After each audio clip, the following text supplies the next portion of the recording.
ಶ್ರೀಯುತ ಸುಧೀರ್ ಕುಮಾರ್ ಶೆಟ್ಟಿ ನಮ್ಮೊಂದಿಗೆ ಈ ಸಂದರ್ಭದಲ್ಲಿದ್ದಾರೆ. ತಾವು ಕೂಡ ವೇದಿಕೆಯಲ್ಲಿ ಬಂದು ಆ ಸಂದರ್ಭಕ್ಕಾಗಿ ವಿನಂತಿಸಿಕೊಳ್ತಾ ಇದ್ದೇವೆ. ಪ್ರಥಮವಾಗಿ ನಮ್ಮ ಊರಿನ ಎಲ್ಲ ದೇವರುಗಳನ್ನು ಮನಸಾರೆ ಸ್ಮರಿಸುತ್ತಾ, ಫಲಾನುಭವಿ ಸನ್ಮಿತ್ರ ಬಳಗ ಕೊಂಬಾರು ದಕ್ಷಿಣ ಕನ್ನಡ ಇವರ ಒಂದು ನೇತೃತ್ವದಲ್ಲಿ ನಡೆಯುವಂಥ ಈ ಒಂದು ಸುಂದರ ಕಾರ್ಯಕ್ರಮದ ಒಂದು ಸಂದರ್ಭದಲ್ಲಿ ನಾವೆಲ್ಲರೂ ಇದ್ದೇವೆ. ಕರ್ನಾಟಕ ಉಚ್ಚ ನ್ಯಾಯಾಲಯ ಬೆಂಗಳೂರು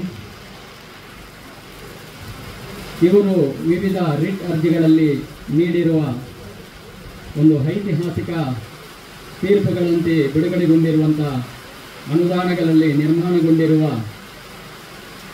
ಕಡಬ ತಾಲೂಕು ಕುಂಬಾರು ಗ್ರಾಮದ ಅಂಟೂರು ಮೆಟ್ಟುತ್ತಾರು ಈ ಒಂದು ಸೇತುವೆಯ 1 ಕೋಟಿ ರೂಪಾಯಿ ಅನುದಾನಗಳಲ್ಲಿ ನಿರ್ಮಾಣಗೊಂಡಿರತಕ್ಕಂಥ ಈ ಒಂದು ಸೇತುವೆಯ ಲೋಕಾರ್ಪಣೆ ಕಾರ್ಯಕ್ರಮ. ಅದೇ ರೀತಿ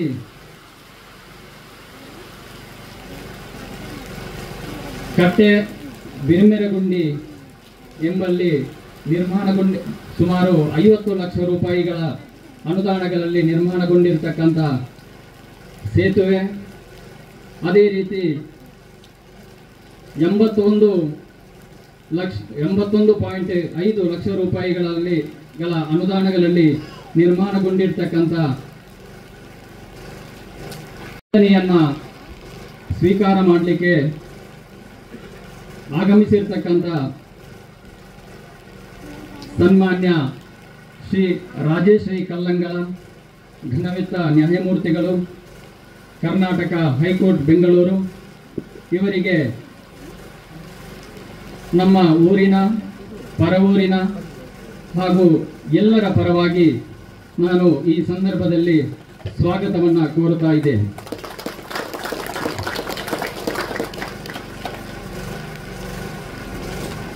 ಅದೇ ರೀತಿ ಈ ಒಂದು ಕಾರ್ಯಕ್ರಮದ ಗಣ ಅಧ್ಯಕ್ಷತೆಯನ್ನು ವಹಿಸಿರ್ತಕ್ಕಂಥ ನಮ್ಮೂರಿನವರೇ ಆಗಿರ್ತಕ್ಕಂಥ KN ಪ್ರವೀಣ್ ಕುಮಾರ್, ಹಿರಿಯ ನ್ಯಾಯವಾದಿಗಳು ಬೆಂಗಳೂರು, ಇವರಿಗೂ ಕೂಡ ನಮ್ಮೆಲ್ಲರ ಪರವಾಗಿ ಸ್ವಾಗತವನ್ನು ಕೋರುತ್ತಾ ಇದ್ದೇವೆ. ಈಗಾಗಲೇ ಸ್ವಾಗತ ಕೋರಿದಂತಹ ಶ್ರೀ ರಾಜೇಶ್ ರೈ ಕಲ್ಲಂಗಳ ಇವರಿಗೆ ಭುವನೇಶ್ ಅಮಚೂರ್ ಅವರು ಹೂಗುಚ್ಛವನ್ನು ನೀಡಿ ಸ್ವಾಗತಿಸಬೇಕಂತ ಕೇಳಿಕೊಳ್ತಾ ಇದ್ದೇವೆ.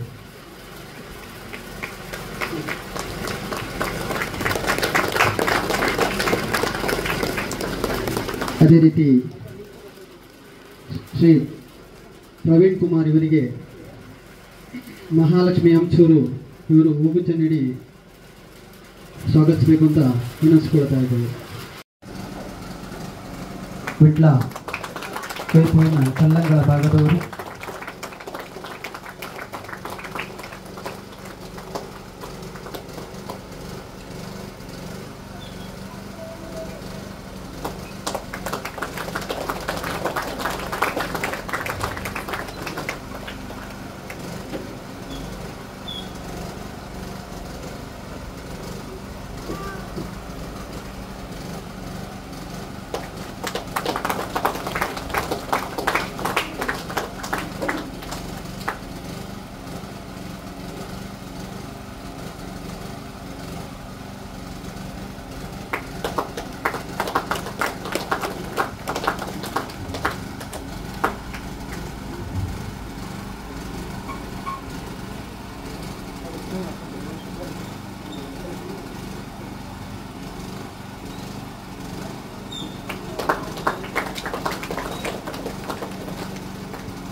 ಪಂಚಲಿಂಗೇಶ್ವರ, ದುರ್ಗಾ ಪರಮೇಶ್ವರಿಯಮ್ಮ, ಲಕ್ಷ್ಮೀನಾರಾಯಣ ಹಾಗೂ ಬೀಡು ಮುಳ್ಳಾಕಲು ಬಚ್ಚನಾಯಕ ದೈವದೇವರನ್ನು ಒಂದು ಸ್ಮರಿಸಿ ಕರ್ನಾಟಕ ಉಚ್ಚ ನ್ಯಾಯಾಲಯದ ಘನತೆವೆತ್ತ ನ್ಯಾಯಮೂರ್ತಿಗಳಾದಂತಹ ಶ್ರೀ ರಾಜೇಶ್ ರೈ ಕಲ್ಲಂಗಳ ಸಾಹೇಬ್ರೆ, ಏಷ್ಯಾದಲ್ಲಿ ವಕೀಲರ ಸಂಘ ಅಂದರೆ ಅತಿ ದೊಡ್ಡ ವಕೀಲರ ಸಂಘ ಅಂದರೆ ಬೆಂಗಳೂರು ವಕೀಲರ ಸಂಘ ಅಂತ ಹೇಳುವುದನ್ನು ನಾನು ಕೇಳಿದ್ದೇನೆ. ಇಂತಹ ಒಂದು ವಕೀಲರ ಸಂಘದ ಪ್ರಧಾನ ಕಾರ್ಯದರ್ಶಿಗಳಾದಂತಹ ಶ್ರೀ ಪ್ರವೀಣ್ ಗೌಡ ಎಚ್.ವಿ. ಅವರೇ, ಮೆಟುಕಾರು ಒಂದು ರಸ್ತೆ ಕಾಮಗಾರಿಯಲ್ಲಿ ಅದು ಪರಿಪೂರ್ಣವಾಗಬೇಕಾದ್ರೆ ಅವಿರತ ಶ್ರಮ ವಹಿಸಿ ಅದನ್ನು ಮುಗಿಸಿಕೊಟ್ಟಂತಹ ಶ್ರೀ ಪದ್ಮರಾಜ್ ಗೌಡ ಅವರೇ, ಹಾಗೂ ಈ ಒಂದು ಸುಂದರ ತಿರುಗಾಗಲು ಶಾಲೆಯಿಂದ ಕೋಟೆಗೆಡ್ಡೆಯವರೆಗಿನ ಭಾಗಶಃ ಕಾಂಕ್ರೀಟ್ ರಸ್ತೆಯ ಮತ್ತು ಗುನ್ನರೆ ಗುಂಡಿ ಸೇತುವೆಯನ್ನು ಪರಿಪೂರ್ಣಗೊಳಿಸಿದಂತಹ ಅದರ ಕಾಂಟ್ರಾಕ್ಟ್ದಾರರಾದಂತಹ ಅವಿನಾಶ್ ಅವರೇ, ಮೆಟುಕಾರ್ನ ಕಾಂಟ್ರಾಕ್ಟ್ದಾರರಾದಂತಹ ಅಲಿಕುಂಜಿ ಅವರೇ, ಹಾಗೂ ಪಂಚ ಗ್ಯಾರಂಟಿ ಯೋಜನೆಯ ತಾಲೂಕು ಅಧ್ಯಕ್ಷರಾದಂತಹ ಸುಧೀರಣ್ಣನವರೇ, ಹಾಗೂ ಎಲ್ಲಕ್ಕಿಂತ ಮುಖ್ಯವಾಗಿ ನಮ್ಮೂರಿನವರೇ ಹೆಮ್ಮೆಯ ಇಂಜಿನಿಯರ್ ಶ್ರೀ ಪ್ರಮೋದ್ ಕುಮಾರ್ ಕೆ ಅವರೇ, ಹಾಗೂ ಇಲ್ಲಿಗೆ ನಮ್ಮ ಈ ಒಂದು ಸಮಾರಂಭದ ಮಾಹಿತಿ ಕೇಳಿ ಬಂದಂತಹ ಬಹಳ ಅಭಿಮಾನದಿಂದ ಪ್ರೀತಿಯಿಂದ ಬಂದಂತಹ ಪಿ ವರ್ಗೀಸ್ ಅವರೇ, ಹಾಗೂ ಇಲ್ಲಿ ಬಂದಿರತಕ್ಕಂತಹ ಎಲ್ಲ ಗಣ್ಯ ವ್ಯಕ್ತಿಗಳೇ ಹಾಗೂ ಊರವರೇ, ಇದು ಒಂದು ನನಗೆ ಒಂದು ಐತಿಹಾಸಿಕ ದಿನ ಅಂತ ಎಲ್ಲ ಹೇಳ್ತಾ ಇದ್ದೀರಾ, ಆದರೆ ಅಭೂತಪೂರ್ವವಾದಂತಹ ಒಂದು ರೋಮಾಂಚನ ನೀಡುವಂತಹ ದಿನ ಅಂತ ನಾನು ಅದನ್ನು ನಮ್ಮ ಮುಂದೆ ಹೇಳಿದೆ. ಒಂದು ನ್ಯಾಯಾಂಗದಿಂದ ಆದೇಶವಾಗಿ ಒಂದು ಇಲ್ಲಿಯ ಮೂಲಭೂತ ಸೌಕರ್ಯವನ್ನು ಅನುಷ್ಠಾನಗೊಳಿಸಿ ಅದು ನ್ಯಾಯಮೂರ್ತಿಗಳಿಂದಲೇ ಒಂದು ಲೋಕಾರ್ಪಣೆ ಆಗುವಂಥದ್ದು. ಅದನ್ನು ನೆನಪಿಗೋಸ್ಕರ ಅವರು ಇಲ್ಲಿಗೆ ಈ ಒಂದು ಹಳ್ಳಿ ಪ್ರದೇಶಕ್ಕೆ ಬಂದು ಅದನ್ನು ಲೋಕಾರ್ಪಣೆ ಮಾಡುವಂಥದ್ದು ಮತ್ತು ಇಂತಹ ಒಂದು ಕಾರ್ಯಕ್ರಮದಲ್ಲಿ ಭಾಗಿಯಾಗುವಂಥದ್ದು ಬಹುಶಃ ಇದು ಇತಿಹಾಸದಲ್ಲಿ ಸೇರುವಂತಹ ದಿನ ಅಂತ ನಾನು ತಿಳ್ಕೊಂಡಿದ್ದೇನೆ. ಸುಮಾರು 50 ವರ್ಷಗಳ ಹಿಂದೆ, ಮೊದಲಿಗೆ ನಾನು ಮೆಟುಕಾರ್ನ ವಿಷಯದಲ್ಲಿ ನಮ್ಮ ಮುಂದೆ ಪ್ರಾಸ್ತಾವಿಕವಾಗಿ ಒಂದೆರಡು ಮಾತನ್ನು ಹೇಳ್ತೇನೆ. ಸುಮಾರು 50 ವರ್ಷಗಳ ಹಿಂದೆ ಕಟ್ಟೆ ನೊಣಪಗೌಡರು ಹಾಗೂ ಈಗ ನೀಲಪ್ಪಗೌಡರು ಅವರ ತಂದೆ ಅವರು ಇಬ್ಬರು ಸೇರಿ ಒಂದು 3.5 ಫೀಟ್ ಒಂದು ರಸ್ತೆಯನ್ನು ಅವರ ವರ್ಗ ಜಾಗದಲ್ಲಿ ಬಿಟ್ಟುಕೊಟ್ರು. ನ್ಯಾಯಮೂರ್ತಿಗಳನ್ನ ನಾವು ಬೊಲೆರೋ ಜೀಪಲ್ಲಿ ಅದರಲ್ಲಿ ಕರ್ಕೊಂಡು ಹೋಗಬೇಕಾಯ್ತಲ್ಲಿ, ಯಾಕಂದರೆ ಹೈಕೋರ್ಟ್ನ ಅಫಿಷಿಯಲ್ ಕಾರಲ್ಲಿ ಏನಾದರೂ ಹೋಗಿ ತೊಂದರೆ ಆದರೆ ಅನ್ನೋ ಭಯದಲ್ಲಿ ನಾನು ಅವರನ್ನು ಇಳಿಸಿ ನಾನು ಅವರನ್ನು ವಿನಂತಿ ಮಾಡಿಕೊಂಡು ಅದರಲ್ಲಿ ಕರ್ಕೊಂಡು ಹೋದೆವು. ಆ ಒಂದು ರಸ್ತೆಯನ್ನು ಅವರಿಬ್ಬರು ಸೇರಿ ಅಲ್ಲಿ ಬಿಟ್ಟುಕೊಟ್ಟು, ಆದರೂ ಕೂಡ ಸೇತುವೆ ಹಾಗೆ ಇರಲಿಲ್ಲ. ಅದೊಂದು ದ್ವೀಪ ಪ್ರದೇಶವಾಗಿತ್ತು. ಅದು ಆ ರಸ್ತೆಯಲ್ಲಿ ಹೋಗಿ ಅದು ಅಲ್ಲಿ ಅಂಚೂರು, ತೇರೆಬೀದಿ, ಕರಂದೋಡಿ ಎಲ್ಲ ಮನೆಗಳನ್ನು ಅದು ಸಂಪರ್ಕಿಸುವಂತಹ ಆ ಒಂದು ನದಿಗೆ, ಅಲ್ಲಿ ಮೆಟುಕಾರಿಗೆ ಸೇತುವೆ ಎಷ್ಟೋ ನಾವು ಮನವಿಗಳನ್ನು ಕೊಟ್ಟಾಯಿತು. ಎಲ್ಲೂ ಆಗದೇ ಇದ್ದಾಗ ಭುವನೇಶ್ವರ್ ಅಂಚೂರವರು ಒಂದು ಸಲ ನನ್ನ ಹತ್ರ ನಾನು ಊರಿಗೆ ಬಂದಾಗ ಕೇಳಿದರು, ದಾಯಕ ಮಲ್ಕೊಳ್ಳೋಣ, ಅದನ್ನು ಮಲ್ಕೊಳ್ಳೆ ಕೋರ್ಟೆಡ್ ಮಲ್ಕೊಂಡ್ರೆ ಅಂತ. ಆಗ ನಾನು ಅವರಿಗೆ ಒಂದು ಹೇಳಿದೆ, ಯಾವುದೇ ಒಂದು ನಾವು ಸ್ಪಷ್ಟ ಮನವಿಯನ್ನು ಕೊಡದೆ ನಾವು ಏನು ಕೋರ್ಟಿಗೆ ಹೋಗ್ಲಿಕ್ಕೆ ಆಗೋದಿಲ್ಲ, ಆದ್ದರಿಂದ ನೀವು ಒಂದು ಮನವಿಯನ್ನು ಕೊಡಿ ಅಂತ ಅವರನ್ನು ಕೇಳಿಕೊಂಡೆ ನಾನು. ಹಾಗೆ ಅವರು 22/11/2014 ಒಂದು ಗ್ರಾಮ ಪಂಚಾಯತಿಯಿಂದ ಹಿಡಿದು ಪ್ರಧಾನಮಂತ್ರಿಗಳವರೆಗೆ ಎಲ್ಲರನ್ನ ಪಾರ್ಟಿ ಮಾಡಿ ಒಂದು ಮನವಿಯನ್ನು ಕೊಟ್ಟರು. ಅದರಲ್ಲಿ ಸಾಧಾರಣ 100-150 ಜನ ಸಹಿಯನ್ನು ಕೂಡ ಹಾಕಿದ್ರು. ಆದರೆ ಅದು ನಿಮಗೆ ಗೊತ್ತಿದೆ, ಏನು ಮನವಿ ಕೊಟ್ಟರು ಕೂಡ ಕಾರ್ಯಾಂಗಕ್ಕೆ ಏನು ಮನವಿ ಕೊಟ್ಟರೆ ಅವರು ಅದನ್ನು ಸ್ಪಂದಿಸುವುದಿಲ್ಲ, ಅವರೇ ಆದಂಥ ರೂಪರೇಷೆ ಇರುತ್ತೆ. ಆದ್ದರಿಂದ ಅದನ್ನು ಮಾಡಲಿಲ್ಲ. ಹಾಗಾಗಿ ಇನ್ನು ನಾವು ಅದರ ಮೇಲೆ ಒಂದು ರಿಟ್ ಹಾಕುವಂತ ನಾವು 2015ರಲ್ಲಿ ರಿಟ್ ಪಿಟಿಷನ್ ನಂಬರ್ 3608/2015 ಎಂಬ ರಿಟ್ ಪಿಟಿಷನ್ ಅನ್ನು ದಾಖಲೆ ಮಾಡಿದ್ವಿ.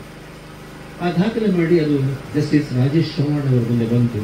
ಅವರು ಅಲ್ಲಿಯ ಫೋಟೋಗ್ರಾಫ್ಸ್ ಅದನ್ನು ನೋಡಿ ಅವರಿಗೆ ನಿಜವಾಗಿಯೂ ದೊಡ್ಡ ಕನಿಕರವೇ ಬಂತು.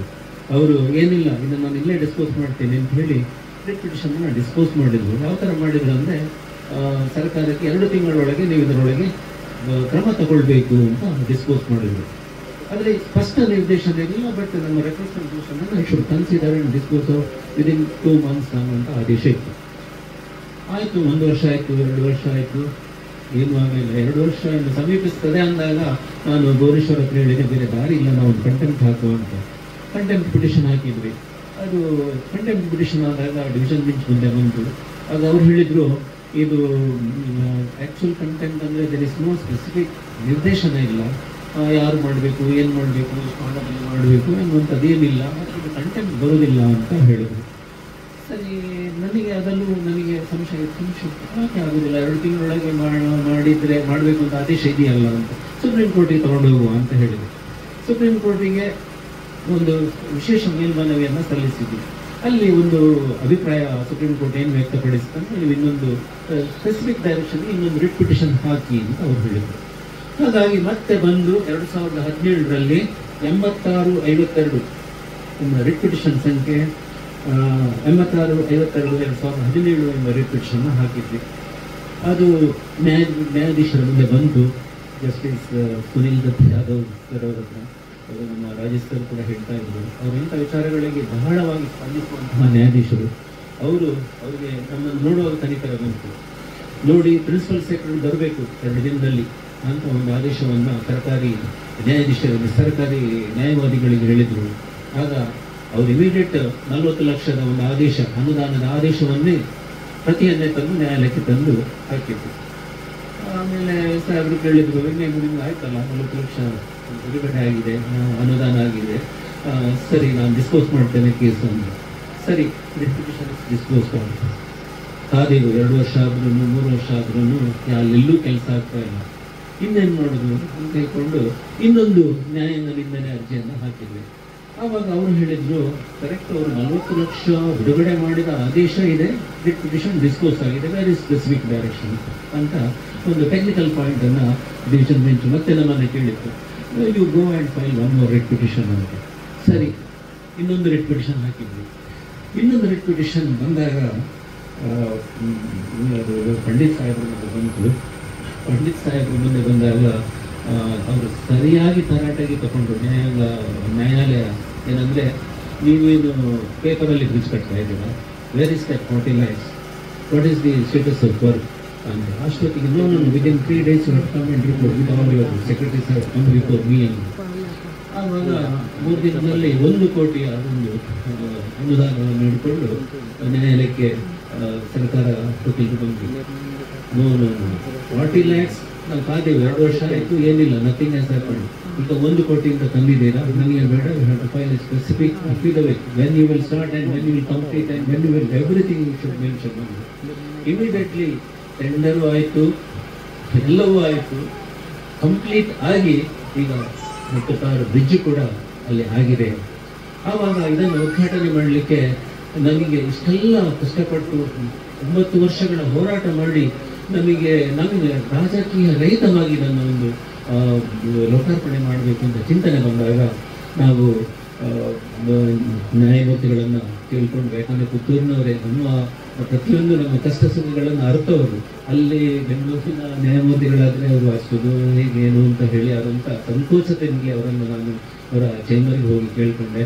ಅವರು ಒಂದು ಇಷ್ಟು ಜನರ ಸಂಕಷ್ಟದ ಇದನ್ನು ಖಂಡಿತ ಇದು ನನ್ನ ಕರ್ತವ್ಯ, ನಾನು ಬರ್ತೇನೆ ಅಂತ ಹೇಳಿ ಎಲ್ಲಿಗೆ ಬಂದಿದ್ದಾರೆ. ಅವರು ನಾವು ರಾಜೇಶ್ ಸರನ್ನ ನ್ಯಾಯಮೂರ್ತಿಗಳನ್ನ ಕರ್ನಾಟಕದ ಉಚ್ಚ ನ್ಯಾಯಾಲಯದ ಒಂದು ಪ್ರತಿಬಿಂಬವಾಗಿ, ಪ್ರತಿರೂಪವಾಗಿ ನಾವು ಇಲ್ಲಿ ಅವರನ್ನು ಕಾಣ್ತಾ ಇದ್ದೇವೆ. ಅವರನ್ನ ಒಂದು ನೀವೆಲ್ಲ ಚಪ್ಪಾಳೆ ಮೂಲಕ ಎದ್ದು ನಿಂತು, ಎಲ್ಲರೂ ಎದ್ದು ನಿಂತು ದಯವಿಟ್ಟು ಚಪ್ಪಾಳೆ ಮೂಲಕ ಅವರನ್ನು ಅಭಿನಂದಿಸಬೇಕಂತ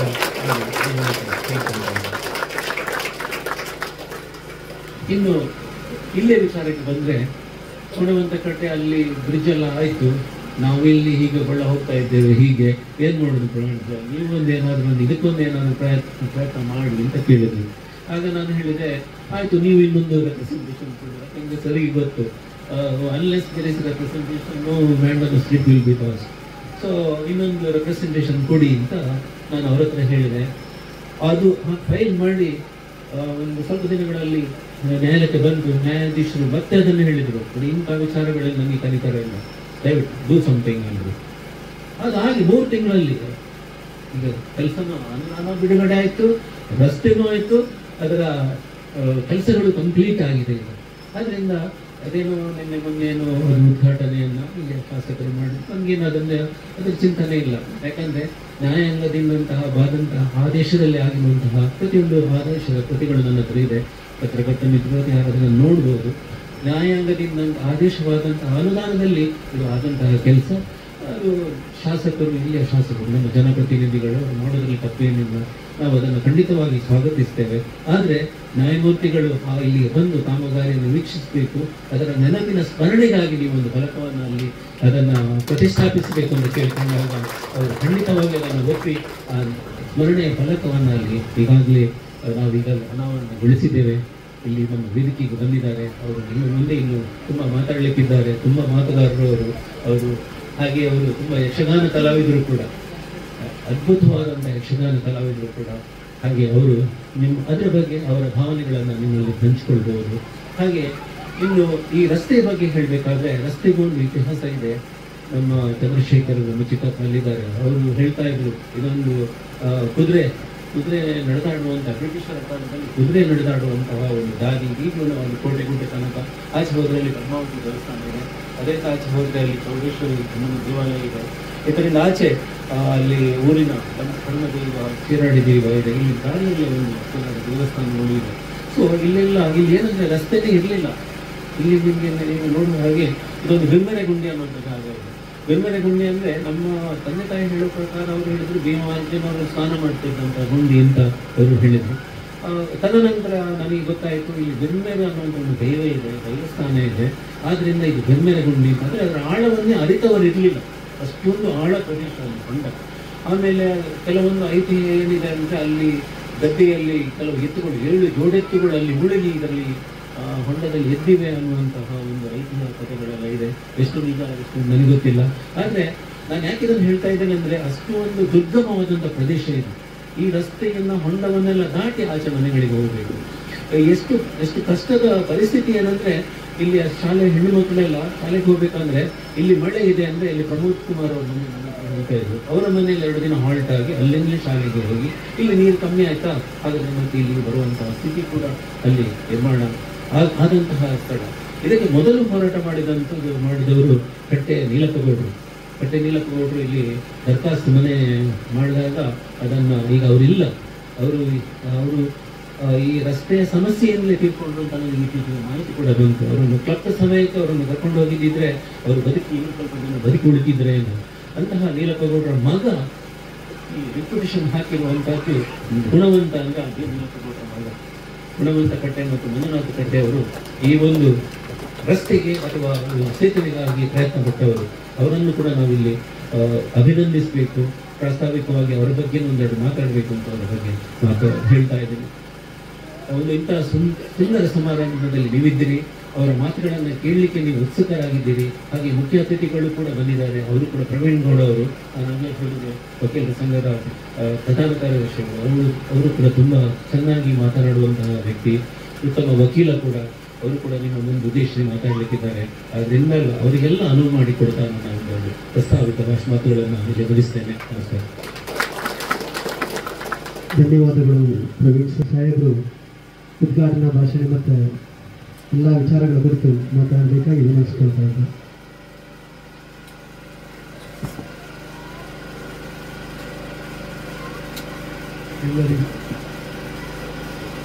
ಎಲ್ಲರಿಗೂ ನಮಸ್ಕಾರ.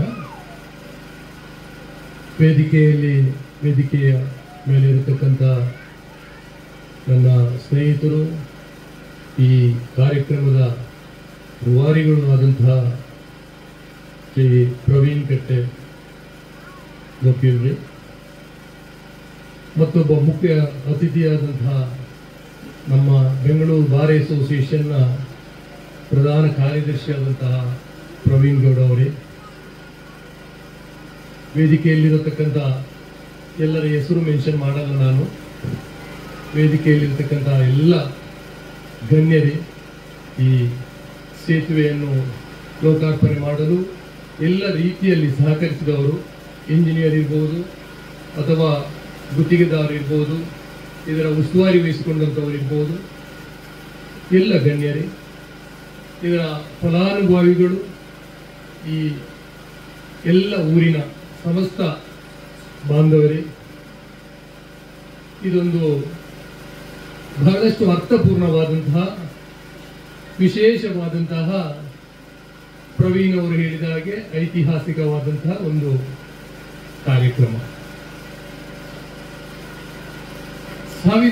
ಸಂವಿಧಾನದ ಆಶಯದಂತೆ ಸಾಂವಿಧಾನಿಕ ನ್ಯಾಯಾಲಯಗಳು ಮೇಲ್ವಿಚಾರಣೆ ವಹಿಸಿಕೊಂಡು ಸಮಾಜದ ಕಟ್ಟಕಡೆಯ ವ್ಯಕ್ತಿಗೂ ಆತ ಗೌರವಯುತವಾದಂತಹ ಬದುಕನ್ನು ಮಾಡಲಿಕ್ಕೆ ಮತ್ತು ಆತನಿಗೆ ಮೂಲಭೂತ ಸೌಕರ್ಯವನ್ನು ಒದಗಿಸಲಿಕ್ಕೆ ಸಾಧ್ಯ ಆಗುತ್ತೆ ಅನ್ನುವಂತಹ ವಿಚಾರ ಈ ಎಪಿಸೋಡ್ ಇದರಿಂದ ಪ್ರೂವ್ ಆಗಿದೆ. ನಮಗೆ ಪ್ರತ್ಯಕ್ಷವಾಗಿ ನಾವು ಇದನ್ನು ಕಂಡಿದ್ದೇವೆ. ಒಬ್ಬ ಸಾಂವಿಧಾನಿಕ ನ್ಯಾಯಾಲಯದ ನ್ಯಾಯಾಧೀಶನಾಗಿ ನನಗೂ ಇದೊಂದು ಬಹಳಷ್ಟು ಹೆಮ್ಮೆಯ ವಿಚಾರ. ಯಾಕಂದ್ರೆ ನ್ಯಾಯಾಲಯಗಳು ಯಾವುದೇ ಇಂತಹ ಒಂದು ಅಗತ್ಯವಾದಂತಹ ವ್ಯಕ್ತಿಗಳ, ಸಮಾಜದ ಕಟ್ಟಕಡೆಯ ವ್ಯಕ್ತಿಯ ಸ್ವಾತಂತ್ರ್ಯ ಬದುಕುವ ಹಕ್ಕಿಗೆ ತೊಂದರೆ ಆಗುತ್ತೆ ಅಂತ ಹೇಳಿದ ಸಂದರ್ಭದಲ್ಲಿ ನ್ಯಾಯಾಲಯಗಳು ಅದಕ್ಕೆ ಇಂಟರ್ಫಿಯರ್ ಆಗಬೇಕು. ಇಂಟರ್ಫಿಯರ್ ಆಗ್ತಾ ಇದ್ದಾರೆ. ಹಾಗಂತ ಹೇಳಿ ಅದನ್ನು ನ್ಯಾಯಾಲಯದ ಗಮನಕ್ಕೆ ತರಲಿಕ್ಕೆ ಒಬ್ಬ ವ್ಯಕ್ತಿ ಬರಬೇಕಾಗುತ್ತೆ. ಸಮಾಜದಲ್ಲಿ ಇಂತಹ ಒಬ್ಬ, ಈ ಪ್ರದೇಶದಿಂದ ಒಬ್ಬ ಬರಬೇಕು. ನಮ್ಮ ಗುಣವಂತವರು ಧೈರ್ಯ ಮಾಡಿ ಪ್ರವೀಣ್ ಅವರ ಜೊತೆಗೆ ಸೇರಿ ಅವರನ್ನು, ಪ್ರವೀಣ್ ಅವರ ವಕೀಲರು, ಅವರೇ ಊರಿನ ವಕೀಲರೇ, ಅವರು ಇದಕ್ಕೊಂದು ರಿಟ್ ಅರ್ಜಿ ಹಾಕಲಿಕ್ಕೆ ಅರ್ಜಿದಾರರಾಗಿ ಮುಂದೆ ಬಂದರು. ಹಲವಷ್ಟು ನೀವು ನೋಡಿದ್ರೆ ಹಲವಾರು ಕಡೆ ಇಂತಹ ಸಮಸ್ಯೆಗಳಿರ್ತದೆ, ಇಷ್ಟೊಂದು ಅಂತಲ್ಲ, ಸಮಸ್ಯೆಗಳಿರ್ತದೆ. ಹಾಗಂತ ಹೇಳಿ ಇದನ್ನು ನ್ಯಾಯಾಲಯದ ಗಮನಕ್ಕೆ ತರುವಲ್ಲಿ ಸುಮಾರು ಜನ ಆಗ್ತಾರೆ. ಹೂವಿನ ತೈದ ಬೆಲ್ಲಂತೆ ಯಾರು ಬೆಕ್ಕಿಗೆ ಗಂಟೆ ಕಟ್ಟುವ ಯಾರು ಅಂತ ಬೇಕಲ್ವ, ಯಾರಾದ್ರೂ ಅದಕ್ಕೊಂದು ಜನ ಬೇಕು. ಇಲ್ಲಿ ಅಂತಹ ಕೆಲಸವನ್ನು ಗುಣವಂತವರು ಮಾಡಿದ್ದಾರೆ. ಅದಕ್ಕೆ ನಾನು ವೈಯಕ್ತಿಕವಾಗಿ ಅವರಿಗೊಂದು ಅಭಿನಂದನೆಯನ್ನು ಸಲ್ಲಿಸ್ತೇನೆ. ಅದೇ ಪ್ರಕಾರ ನಾನು ಹೇಳಿದ ಇದರ ರೂವಾರಿಯಾದಂತಹ ಪ್ರವೀಣ್ ಕಟ್ಟೆಯವರು, ನಾನು ನ್ಯಾಯಾಧೀಶ ಆಗುವ ಮೊದಲೇ ನನಗೆ ಪ್ರವೀಣ್ ಕಟ್ಟೆಯವರು ಆತ್ಮೀಯರು, ಭಾರಿ ಆತ್ಮೀಯರು. ಸಮಾಜದ ಯಾವುದೇ ಒಂದು ಸಾಮಾಜಿಕ ಕಳಕಳಿ ಇರುವಂತಹ ಒಂದು, ಬಹಳಷ್ಟು ಸಾಮಾಜಿಕ ಕಳಕಳಿ ಇರುವಂತಹ ಮನುಷ್ಯ. ಸಮಾಜದ ಯಾವುದೇ ಒಬ್ಬ ದುರ್ಬಲ ವರ್ಗದವರಿಗೆ ಏನಾದ್ರೂ ತೊಂದರೆ ಆದ್ರೆ ಮುಂಚಿನಿಂದಲೂ ಅದಕ್ಕೆ ಏನಾದ್ರೂ ಒಂದು ಮಾಡಬೇಕು ಸರ್ ಅಂತ ನನ್ನಲ್ಲೂ ಎಷ್ಟೋ ಸರಿ ಅದನ್ನು ಹೇಳಿದ್ದಾರೆ. ಇದು ಏನಾದ್ರೂ ಒಂದು ಮಾಡಬೇಕು ಸರ್, ಇದು ಅನ್ಯಾಯ ಆಗ್ತಾ ಇದೆ, ಸಮಾಜದಲ್ಲಿ ಇಂಥ ಒಂದು ಅನ್ಯಾಯ ಆಗ್ತಾ ಇದೆ, ಅದಕ್ಕೆ ಏನಾದ್ರೂ ಒಂದು ಮಾಡಬೇಕು ಅಂತ. ಯಾವುದೇ ರೀತಿಯ ಸಂಭಾವನೆ, ಯಾವುದೇ ರೀತಿಯ ಫೀಸ್ ಇಲ್ಲದೆ, ಏನಿಲ್ಲದೆ ಅಂತ ಕಾರ್ಯಕ್ರಮದಲ್ಲಿ ಇದು ಒಂದಂತಲ್ಲ, ಹಲವಾರು ಇಂಥ ಕೇಸುಗಳನ್ನು ನಡೆಸಿದ್ದಾರೆ. ಸೊ ಇದರಲ್ಲಿ ಅವರದಾದಂಥ ಒಂದು ಚಿಕ್ಕ ಸ್ವಾರ್ಥ ಇದೆ, ಅವರ ಊರೇ ಇದು. ಆದ್ರೆ 9 ವರ್ಷಗಳ ಕಾಲ ಸುದೀರ್ಘವಾದಂತಹ ಕಾನೂನಿನ ಹೋರಾಟ ಅದು. ಯಾಕಂತ ಹೇಳಿದ್ರೆ ಒಂದು ಮಟ್ಟಿಗೆ ನಿಮಗೆಲ್ಲರಿಗೂ ಗೊತ್ತಿದೆ, ನ್ಯಾಯದಾನ ಅಂತ ಹೇಳಿದ್ರೆ ಹಲವಾರು ಕಾರಣಗಳಿಂದ ವಿಳಂಬ ಆಗ್ತಾ ಇದೆ. ಅದಕ್ಕೆ ಯಾರು ಹೊಣೆ ಅಂತ ಅಲ್ಲ. ಇದರ ನಡುವೆಯೂ ಕೂಡ 9 ವರ್ಷ ಸತತವಾದ ಪ್ರಯತ್ನ ಮಾಡಿ ಇವತ್ತು ಈ ಗುರಿ ಸಾಧನೆ ಮಾಡಿದಂತ ಒಂದು ಸಂತೃಪ್ತಿ, ಅದು ಪ್ರವೀಣ್ ಅವರಿಗೆ ಅವರು ಹೇಳ್ತಾ ಇದ್ರು ನನಗೆ ರೋಮಾಂಚನ ಆಗ್ತದೆ ಅಂತ. ಖಂಡಿತ ಆಗ್ಬೇಕು. ಅವರಿಗೆ ಮಾತ್ರ ಅಲ್ಲ, ನನಗೆ ನಿಮ್ಮೆಲ್ಲರನ್ನು ಅಲ್ಲಿ ಉದ್ಘಾಟನೆ ಮಾಡಿದಾಗ ಇಲ್ಲಿಗೆ ಬಂದಾಗ ನೋಡ್ತಾ ಇದ್ದೆ, ಎಲ್ಲರ ಮುಖದಲ್ಲಿ ಒಂದು ನಗು ಇದೆ, ಸಂತೋಷ ಇದೆ. ನನಗೂ ಮನಸ್ಸು ತುಂಬಿ ಬಂತು. ಇಂಥ ಒಂದು, ನಾನು ಬರ್ತಾ ನನ್ನ ಡ್ರೈವರಲ್ಲಿ ಹೇಳ್ತಾ ಬಂದೆ, ಎಷ್ಟೊಂದು ಹಳ್ಳಿ ಇದೆ, ಒಳಗೆ ಹೋದಷ್ಟು ಮುಗಿತಾ ಇಲ್ಲ, ಒಳಗೆ ಹೋಗ್ತಾ ಇದ್ದೇವೆ ನಾವು ಕಾರಲ್ಲ. ಇಲ್ಲಿಂದ ಇಂಥ ಕಡೆ ಒಂದು ಈ ಸವಲತ್ತನ್ನು, ಯಾಕಂತ ಹೇಳಿದ್ರೆ ಚುನಾಯಿತ ಪ್ರತಿನಿಧಿಗಳು ಅಥವಾ ಅವರು ಎಲ್ಲೋ ಒಂದು ಯಾವುದೋ ಕಾರಣಕ್ಕಾಗಿ ಅಥವಾ ಯಾವುದೋ ಒಂದು ಸಂದಿಗ್ಧತೆಯಲ್ಲಿ ಇಂಥ ಕೆಲಸಗಳನ್ನು ಮರೆತರೆ ಅದನ್ನು ನ್ಯಾಯಾಂಗದ ಮುಖೇನ ಜಾರಿಗೆ ತರುವಂಥದ್ದು ಬಹಳ ಕಷ್ಟದ ಕೆಲಸ. ನ್ಯಾಯಾಲಯ ನಿರ್ದೇಶನ ಕೊಟ್ಟ ನಂತರನೂ ಅದನ್ನು ಮಾಡಿದ್ದು ಕಾರ್ಯಾಂಗವೇ, ಅದು ಬೇರೆ ಪ್ರಶ್ನೆ. ಅದಕ್ಕೆ ದುಡ್ಡು ಹಾಕಿದ್ದು ಸರ್ಕಾರವೇ. ಇಲ್ಲಿ ಯಾರು ಮೇಲೂ ಯಾರು ಕೀಳು ಅಂತದ್ದು ಏನಿಲ್ಲ. ಸಮಾಜ ಸ್ವಾಸ್ಥ್ಯವಾಗಿ ನಡ್ಕೊಂಡು ಹೋಗ್ಬೇಕಂತ ಹೇಳಿದ್ರೆ ಸಮಾಜದ ಅಂಗಗಳಾದಂತಹ ಶಾಸಕಾಂಗ, ಕಾರ್ಯಾಂಗ, ನ್ಯಾಯಾಂಗ ಇದು ಅವರವರ ಕಾರ್ಯವನ್ನು ನಿಷ್ಠೆಯಲ್ಲಿ ಮಾಡಿದ್ರೆ ಸಮಾಜ ಸ್ವಾಸ್ಥ್ಯವಾಗಿ ನಡ್ಕೊಂಡು ಹೋಗ್ತದೆ. ಅದೇ ಆ ಗ್ರಾಮವಾಗ್ಲಿ, ಗ್ರಾಮದ ಅಭ್ಯುದಯ, ಆ ಮೂಲಕವಾಗಿ ರಾಜ್ಯದ್ದು, ಆ ಮೂಲಕವಾಗಿ ದೇಶದ ಅಭ್ಯುದಯ ಅಂತ ಅದು ಈ ಮೂರು ಅಂಗಗಳು ಒಟ್ಟಿಗೆ ಅವರವರ ಕಾರ್ಯವನ್ನು, ಬೇರೆನಲ್ಲ, ಅವರವರ ಕಾರ್ಯವನ್ನು, ಕಾರ್ಯಕ್ಷೇತ್ರವನ್ನು ಚೆನ್ನಾಗಿ ಮಾಡಿದ್ರೆ, ನಡೆಸಿಕೊಂಡು ಹೋದ್ರೆ, ಮಾಡಿದ್ರೆ ಅದು ಆ ಸಮಾಜ ಉದ್ಧಾರ ಆಗುತ್ತೆ ಅಂತ. ಕೆಲವೊಂದು ಕಡೆ ಹಂಗೆ ಆಗುತ್ತೆ. ನಾವು ಕಾರ್ಯಕ್ಷೇತ್ರ ಡೈರೆಕ್ಷನ್ ಕೊಡ್ತೇವೆ, ಹೈಕೋರ್ಟ್ ಇಂದ ಡೈರೆಕ್ಷನ್ ಬರುತ್ತೆ. ಕೆಲವೊಂದನ್ನು ಅವರಿಗೆ ಮಾಡ್ಲಿಕ್ಕೆ ಆಗುತ್ತೆ ಅಂತಲ್ಲ, ಎಲ್ಲವನ್ನು ಎಷ್ಟೋ ಕೆಲವು ಡೈರೆಕ್ಷನ್ ಅನ್ನು ಅವರಿಗೆ ಮಾಡ್ಲಿಕ್ಕೂ ಆಗದೇ ಇರ್ತದೆ. ಕೆಲವೊಂದು ವಿವಿಧ ಕಾರಣಕ್ಕೋಸ್ಕರ ಅಥವಾ ಫಂಡ್ ತೊಂದರೆಯಿಂದಾಗಿ, ಯಾವುದೋ ತೊಂದರೆಯಿಂದ ಅವರಿಗೂ ಅದನ್ನು ಇಂಪ್ಲಿಮೆಂಟ್ ಮಾಡಲಿಕ್ಕೆ ಆಗ್ತಾ ಇಲ್ಲ. ನಾನು ಈ ಮೂಲಕವಾಗಿ ಎಲ್ಲರಲ್ಲಿ ಕೇಳಿಕೊಳ್ಳುವುದಷ್ಟೇ, ಸಮಾಜದ ಉಳಿದ ಎರಡು ಅಂಗಗಳು, ಶಾಸಕಾಂಗ, ಕಾರ್ಯಾಂಗ ಕೂಡ ಇಂಥ ಒಂದು ಸಂದರ್ಭ ಬಂದಾಗ ಎಲ್ಲರೂ ಅದನ್ನು ಅವರವರ ಕರ್ತವ್ಯವನ್ನು ಮಾಡುವುದರ ಮೂಲಕ ಜನರಿಗೆ ಬೇಕಾದಂತಹ ಮೂಲಭೂತ ಸೌಕರ್ಯವನ್ನು ಒದಗಿಸಿಕೊಡುವಲ್ಲಿ ಎಲ್ಲರೂ ಕಾರ್ಯಪ್ರವೃತ್ತರಾಗಬೇಕು.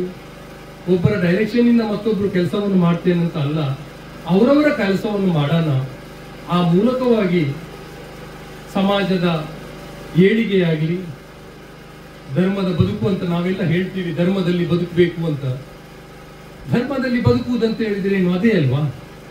ಬಸವಣ್ಣವರು ಹೇಳಿದರು, ಏನು ಅನ್ನ, ಅರಿವು, ಆಶಯ, ಔಷಧ ಅಂತ. ಮೂಲಭೂತ ಸೌಕರ್ಯ ಮನುಷ್ಯನಿಗೆ ಬೇಕಾದದ್ದು ಶಿವಪಂಚಾಯಕ ಅಂತ ಹೇಳಿದರು. ಅನ್ನ ಬೇಕು, ಹಾಕ್ಲಿಕ್ಕೆ ಅರಿವೇ ಬೇಕು, ಎಜುಕೇಶನ್ ಅರಿವು ಬೇಕು, ಆಶಯ ಆತನಿಗೆ ಮನೆ ಬೇಕು, ಔಷಧ ಬೇಕು. ಸೊ ಈ 5 ಇದ್ರೆ ಅದೇ ಧರ್ಮದಲ್ಲಿ ಬದುಕುವುದು, ಅದೇ ಧರ್ಮ, ಮೂಲಭೂತ ಧರ್ಮನೇ ಅದೇ.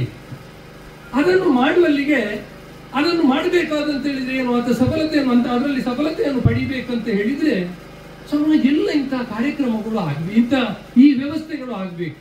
ಒಬ್ಬ ಆತನಿಗೆ ಆತನ ಮನೆಗೆ ಹೋಗ್ಲಿಕ್ಕೆ ದಾರಿಯೇ ಇಲ್ಲದಿದ್ರೆ ಆತ ಕೃಷಿ ಚಟುವಟಿಕೆಯನ್ನು ಹೇಗೆ ಮಾಡೋದು, ಅದು ಮತ್ತೊಂದು ಕೆಲಸವನ್ನು ಹೇಗೆ ಮಾಡೋದು? ಪ್ರವೀಣ್ ಅವರು ಹೇಳ್ತಾ ಇದ್ರು, ಒಬ್ಬನ ಜೀವನೇ ಇದಕ್ಕಿಂತಾಗಿ ಹೋಗಿರ್ಬಹುದು ಅಂತ. ಇಷ್ಟೊಂದು ಬೇಸರದ ಸಂಗತಿ. ಸಮಾಜದಲ್ಲಿ ಬಹಳಷ್ಟು ಗ್ಯಾಪ್ ಇದೆ. ಶ್ರೀಮಂತ ಅತಿ ಶ್ರೀಮಂತನಿದ್ದಾನೆ, ಅಲ್ಲಿ ಬಡವರೊಬ್ಬರು ತೀರಾ ಬಡವರಾಗಿ ಉಳಿದಿದ್ದಾರೆ. ಒಬ್ಬನ ಮನೆಯ ಬೆಡ್ರೂಮ್ ತನಕ ರೋಡ್ ಇದೆ, ಮತ್ತೊಂದು ಹಳ್ಳಿಗೆ ರೋಡ್ ಇಲ್ಲ. ಈ ಗ್ಯಾಪ್ ಅನ್ನು ಹೆಂಗೆ ಫಿಲ್ ಮಾಡುವುದು? ಇದನ್ನು ಸಮಾಜದ ಒಟ್ಟು ಏಳಿಗೆಯನ್ನು ಹೆಂಗೆ ಮಾಡುವುದು ಅಂದ್ರೆ ನಮ್ಮ ಕೆಲಸವನ್ನು ಮಾಡಬೇಕು. ಚುನಾಯಿತ ಪ್ರತಿನಿಧಿಗಳು ಅವರ ಕೆಲಸ, ಕಾರ್ಯಾಂಗದವರು ಅವರ ಕೆಲಸ, ನ್ಯಾಯಾಂಗದವರು ನಮ್ಮ ಕೆಲಸ. ಈ ರೀತಿಯನ್ನು ಮಾಡಿದಾಗ ಸಮಾಜ ಡೆವಲಪ್ ಆಗುತ್ತೆ. ಇದಕ್ಕೆ ನಾವೆಲ್ಲರೂ ಮಾಡಬೇಕಾದದ್ದಿಷ್ಟೇ, ಒಂದಷ್ಟು ಜೀವನದ ಮೌಲ್ಯ ಅಂತ ಹೇಳ್ತೀವಿ ನಾವು. ಮೌಲ್ಯದಲ್ಲಿ ಬದುಕುವುದು, ನಮ್ಮ ಕೆಲಸವನ್ನು ನಾವು ನಿಷ್ಠೆಯಲ್ಲಿ ಮಾಡೋದು, ನಾವು ಒಂದು ಸಂತೃಪ್ತಿಯನ್ನು ಪಡೆಯುವುದು, ತೃಪ್ತಿ ಜೀವನದ. ಯಾವಾಗಲೂ ನಾನು ಅದನ್ನು ಹೇಳ್ತಾ ಇದ್ದೇನೆ, ಹ್ಯುಮ್ಯಾನಿಟಿ ಬೆಳೆಸಿಕೊಳ್ಳುವುದು ಮತ್ತು ತೃಪ್ತಿಯಲ್ಲಿ ಬದುಕುವುದು. ಹ್ಯುಮ್ಯಾನಿಟಿ ಅಂಡ್ ಕಂಟೆಂಟ್ ಅಂತ ಹೇಳ್ತೀವಿ, ಮನುಷ್ಯತ್ವ ಮತ್ತು ತೃಪ್ತಿ ಅಂತ. ಯಾರಲ್ಲಿ ಮನುಷ್ಯತ್ವ ಮತ್ತು ತೃಪ್ತಿಯನ್ನು ನಾವು ಯಾವಾಗ ಹೊಂದಿಸ್ಕೊಳ್ತೀವಿ, ನಮ್ಮಲ್ಲಿ ನಾವು ಅದನ್ನು ಆ ಮನುಷ್ಯತ್ವವನ್ನು ಬೆಳೆಸಿಕೊಳ್ತೀವೋ, ಅಥವಾ ನನಗೆ ಇಂಥ ಒಂದು ಸ್ಟೇಜಿಗೆ ಬಂದಾಗ, ಅಥವಾ ಇಂಥ ಒಂದಷ್ಟು ನನ್ನಲ್ಲಿ ಇಂಥ ಆ ಸ್ಥಿತಿಗೆ ಬಂದಾಗ ಒಂದು ತೃಪ್ತಿಯನ್ನು ಕಾಣುವುದು ನಮ್ಮಲ್ಲಿ. ಇಲ್ಲದಿದ್ದರೆ ಎಷ್ಟು ನೀವು ಯಾವುದನ್ನೇ ಮಾಡಿದ್ರು ನಮಗೆ ತೃಪ್ತಿ ಸಿಗಲ್ಲ. ಈ ಮನುಷ್ಯತ್ವ ಮತ್ತು ತೃಪ್ತಿಯನ್ನು ನಾವು ನಮ್ಮಲ್ಲಿ ಅಳವಡಿಸಿಕೊಂಡ್ರೆ ಸಮಾಜದ ಸ್ವಾಸ್ಥ್ಯ ಬೆಳವಣಿಗೆಗೆ ಖಂಡಿತವಾಗ್ಲೂ ಅದು ಪೂರಕವಾಗುತ್ತೆ. ಆ ಮೂಲಕವಾಗಿ ಏನು ರಾಮರಾಜ್ಯದ ಕನಸು ಅಂತ ಹೇಳ್ತೇವೆ ಆ ಕನಸು ಈಡೇರುತ್ತೆ. ಇವತ್ತು ಈ 2 ಸೇತುವೆಯನ್ನು ಉದ್ಘಾಟನೆ ಮಾಡಿ ಇದಕ್ಕೆ ಪ್ರತ್ಯಕ್ಷವಾಗಿ ಪರೋಕ್ಷವಾಗಿ ಸುಮಾರಷ್ಟು ಜನ ಕಾರಣೀಕರ್ತರಾಗಿದ್ದಾರೆ. ಅವರಿಗೆ ಎಲ್ಲರಿಗೂ, ನಿಮ್ಮ ಈ ಊರಿನ ಎಲ್ಲರಿಗೂ ಮತ್ತು ಅದಕ್ಕೆ ಕಾರಣರಾದಂತಹ ಇರ್ಬೋದು ಅಥವಾ ಯಾರು ಉಸ್ತುವಾರಿ ತಗೊಂಡವರಿರ್ಬೋದು, ಇವರೆಲ್ಲರಿಗೂ ನಾನು ನನ್ನ ವೈಯಕ್ತಿಕವಾಗಿ ನಿಮ್ಮ ಪರವಾಗಿ ಅವರೆಲ್ಲರಿಗೂ ಅಭಿನಂದನೆಯನ್ನು ತಿಳಿಸ್ತಾ, ನೀವೆಲ್ಲರೂ ಪ್ರೀತಿಯಲ್ಲಿ ಒಂದು ಉತ್ಸವದ ರೀತಿಯಲ್ಲಿ ಇಲ್ಲಿ ಈ ಮಳೆಯಲ್ಲೂ ಇಲ್ಲಿ ಬಂದು ಪಾಲ್ಗೊಂಡಿದ್ದೀರಿ. ನಿಮಗೂ ಎಲ್ರಿಗೂ ಶುಭವಾಗಲಿ. ಈ 2 ರಸ್ತೆ ಮತ್ತು ಸೇತುವೆಗಳು ಏನು ಇವತ್ತು ಲೋಕಾರ್ಪಣೆಗೊಂಡಿದೆ, ಇದರಿಂದ ಈ ಹಳ್ಳಿ ಉದ್ಧಾರ ಆಗಲಿ. ಆ ಮೂಲಕವಾಗಿ ರಾಜ್ಯದ ಉದ್ಧಾರ, ದೇಶದ ಉದ್ಧಾರ ಆಗಲಿ. ಎಲ್ಲರಿಗೆ ಮತ್ತೊಮ್ಮೆ ನನ್ನ ಅಭಿನಂದನೆಗಳನ್ನು ತಿಳಿಸ್ತಾ, ನನ್ನನ್ನು ಇಲ್ಲಿ ಕರೆಸಿದ್ದಕ್ಕೆ ನನ್ನ ಪ್ರವೀಣ್ ರೋಡ್ ಹೇಳಿದ್ದು ನಾನು ಒಪ್ಪಿಕೊಂಡು ಬಂದು ನನಗೆ ಇಲ್ಲಿ ನೋಡಿದಾಗ ಅಯ್ಯೋ ನಾನೇನಾದ್ರು ಬರದಿದ್ರೆ ದೊಡ್ಡ ತಪ್ಪು ಮಾಡ್ತಾ ಇದ್ದೆ ಅಂತ ಆಯ್ತು. ಸೊ ಎಲ್ಲರಿಗೂ ವಂದಿಸ್ತಾ ನನ್ನೆರಡು ಮಾತನ್ನು. ಧನ್ಯವಾದಗಳು ಸರ್. ಶಾಸಕಾಂಗ, ಕಾರ್ಯಾಂಗ ಮತ್ತು ನ್ಯಾಯಾಂಗ ವ್ಯವಸ್ಥೆಯ ಜೊತೆ ಮಾನವೀಯತೆಯ ಮೌಲ್ಯಗಳ ಕುರಿತು ಮಾತುಗಳನ್ನಾಡಿದ ತಮಗೆ ನಮ್ಮ ಹೃದಯ ತುಂಬಿದ ಅಭಿನಂದನೆಗಳು. ಮುಂದೆ ಶ್ರೀಯುತ ಪ್ರವೀಣ್ ಗೌಡ HB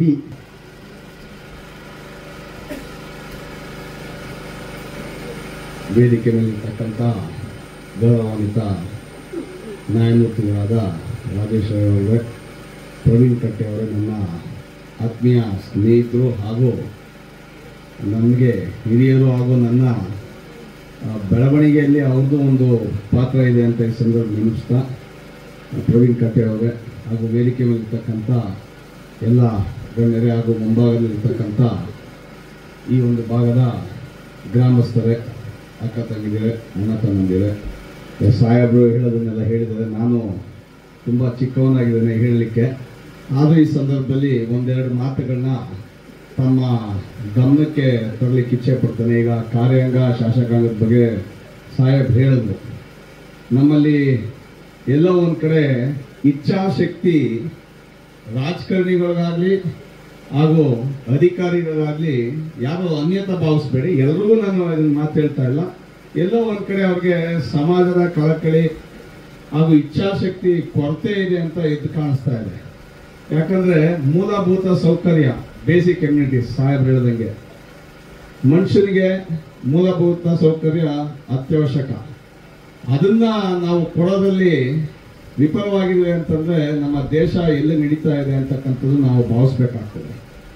ಈಗ ಈ ಒಂದು ಕೆಲಸನ ಮಾಡಬೇಕಾದ್ರೆ ಕಷ್ಟ ಆದರೂ ಸಹ ಸಾಧ್ಯ, ಕಷ್ಟ ಸಾಧ್ಯ ಅಂತ ನಾವು ಹೇಳಬೇಕಾಗ್ತದೆ.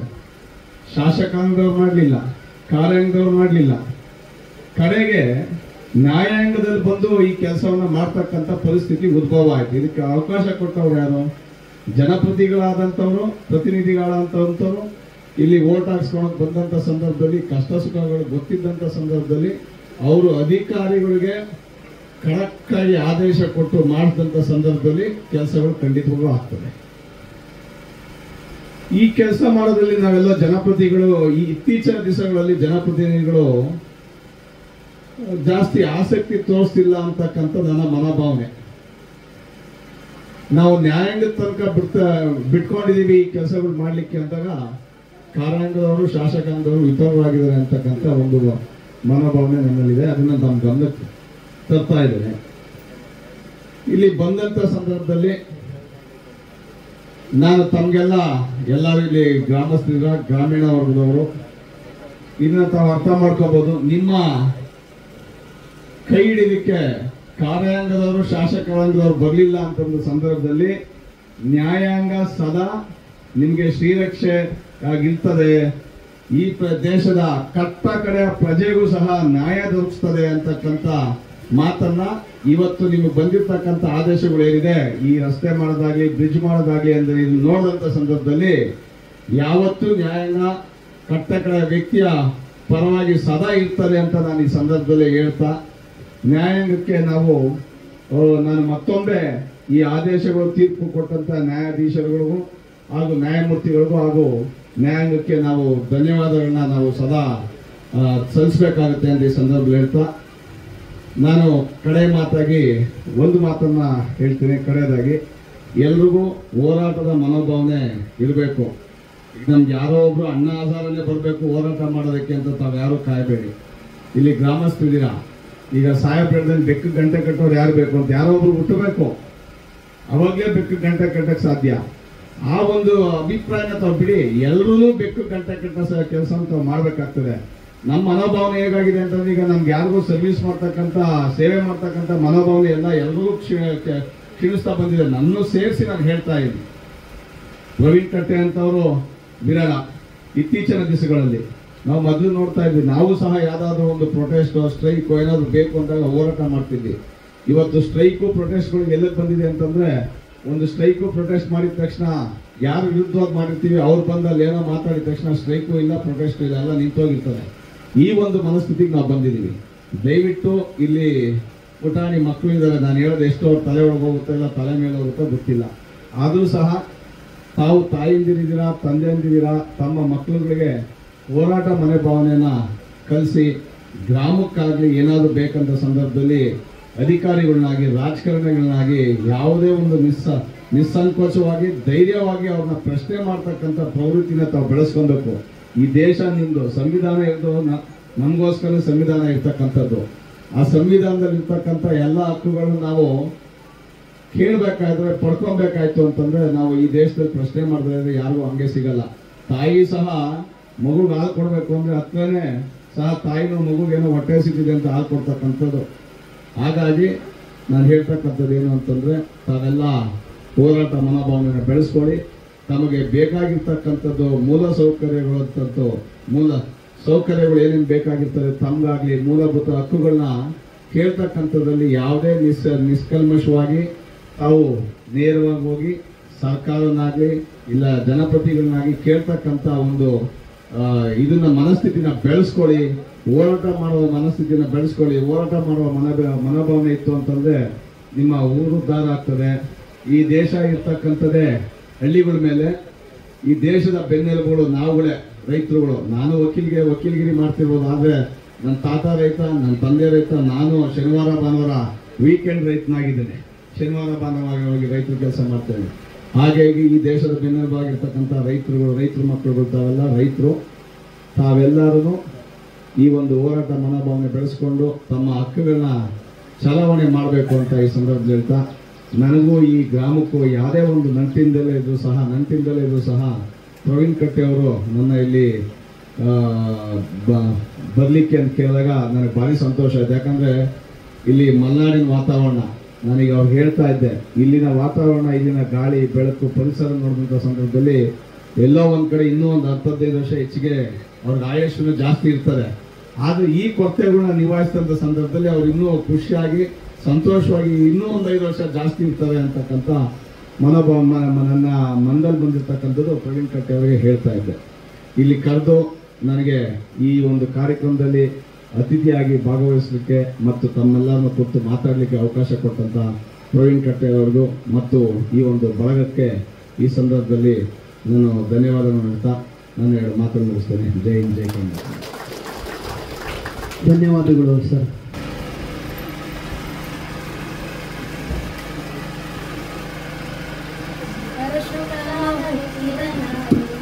ಅದೇ ನಮ್ಮ ತುಳುನಾಡು, ನಾ ಮಾಡುವ ಭಾಷೆ ಅದೇ ನಮ್ಮ ತುಳು ಭಾಷೆ.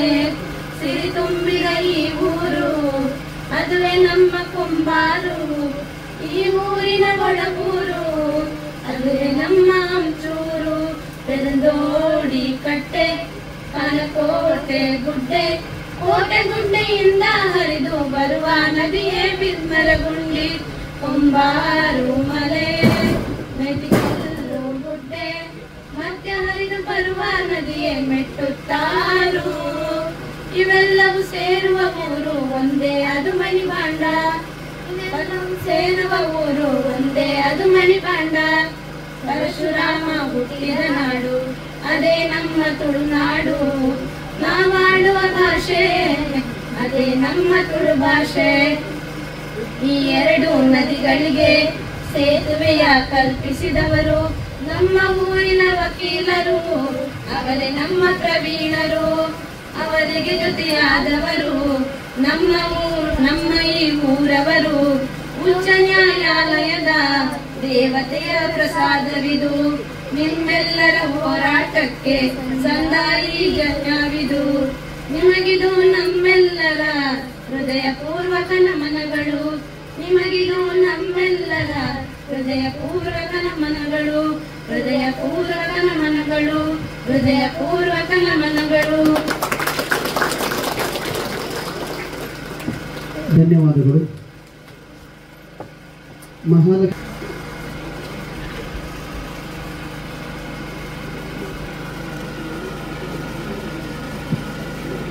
ಈ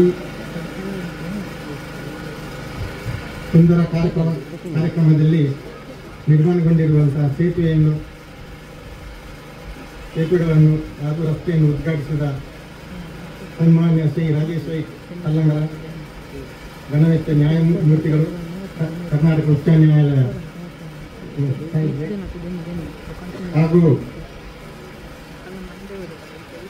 ಕೆ.ಎನ್. ಪ್ರವೀಣ್ ಕುಮಾರ್ ಅವರೇ, ವಕೀಲರು, ಹೈಕೋರ್ಟ್, ಶ್ರೀ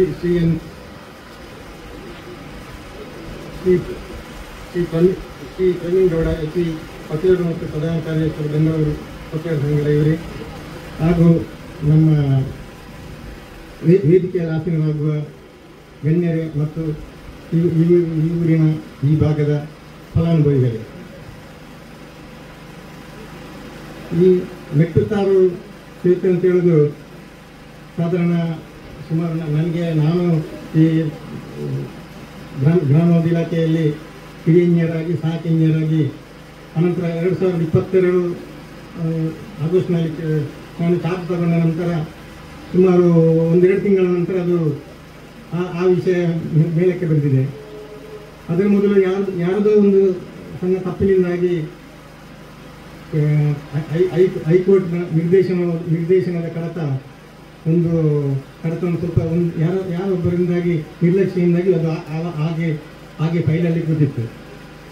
ಆನಂತರ ಪುನಃ ಅದು ಹೈಕೋರ್ಟ್ನಿಂದ ಅದರ ಬಗ್ಗೆ ಅದು ಯಾಕೆ ಕ್ರಮ ಕೈಗೊಳ್ಳಿಲ್ಲ ಅಂತ ಬರುವಾಗ ಅದು ಫಸ್ಟಿಗೆ ನನಗೆ ಗೊತ್ತಾಗಿದೆ 2022 ಅಕ್ಟೋಬರ್ ನಂತರ. ಆನಂತರ ಅದರ ಎಲ್ಲ ಕಡತಗಳನ್ನು ಹುಡುಕಿ ಅನಂತರ ನಮ್ಮ ಪ್ರವೀಣ್ ಸರ್ ಹತ್ರ ನಾನು ಮಾತಾಡಿ ತಿಳ್ಕೊಂಡಾಗ ಏನು ಎಂಥದ್ದು ನನಗೇನು ಗೊತ್ತಿಲ್ಲ ಅಂತೇಳಿ.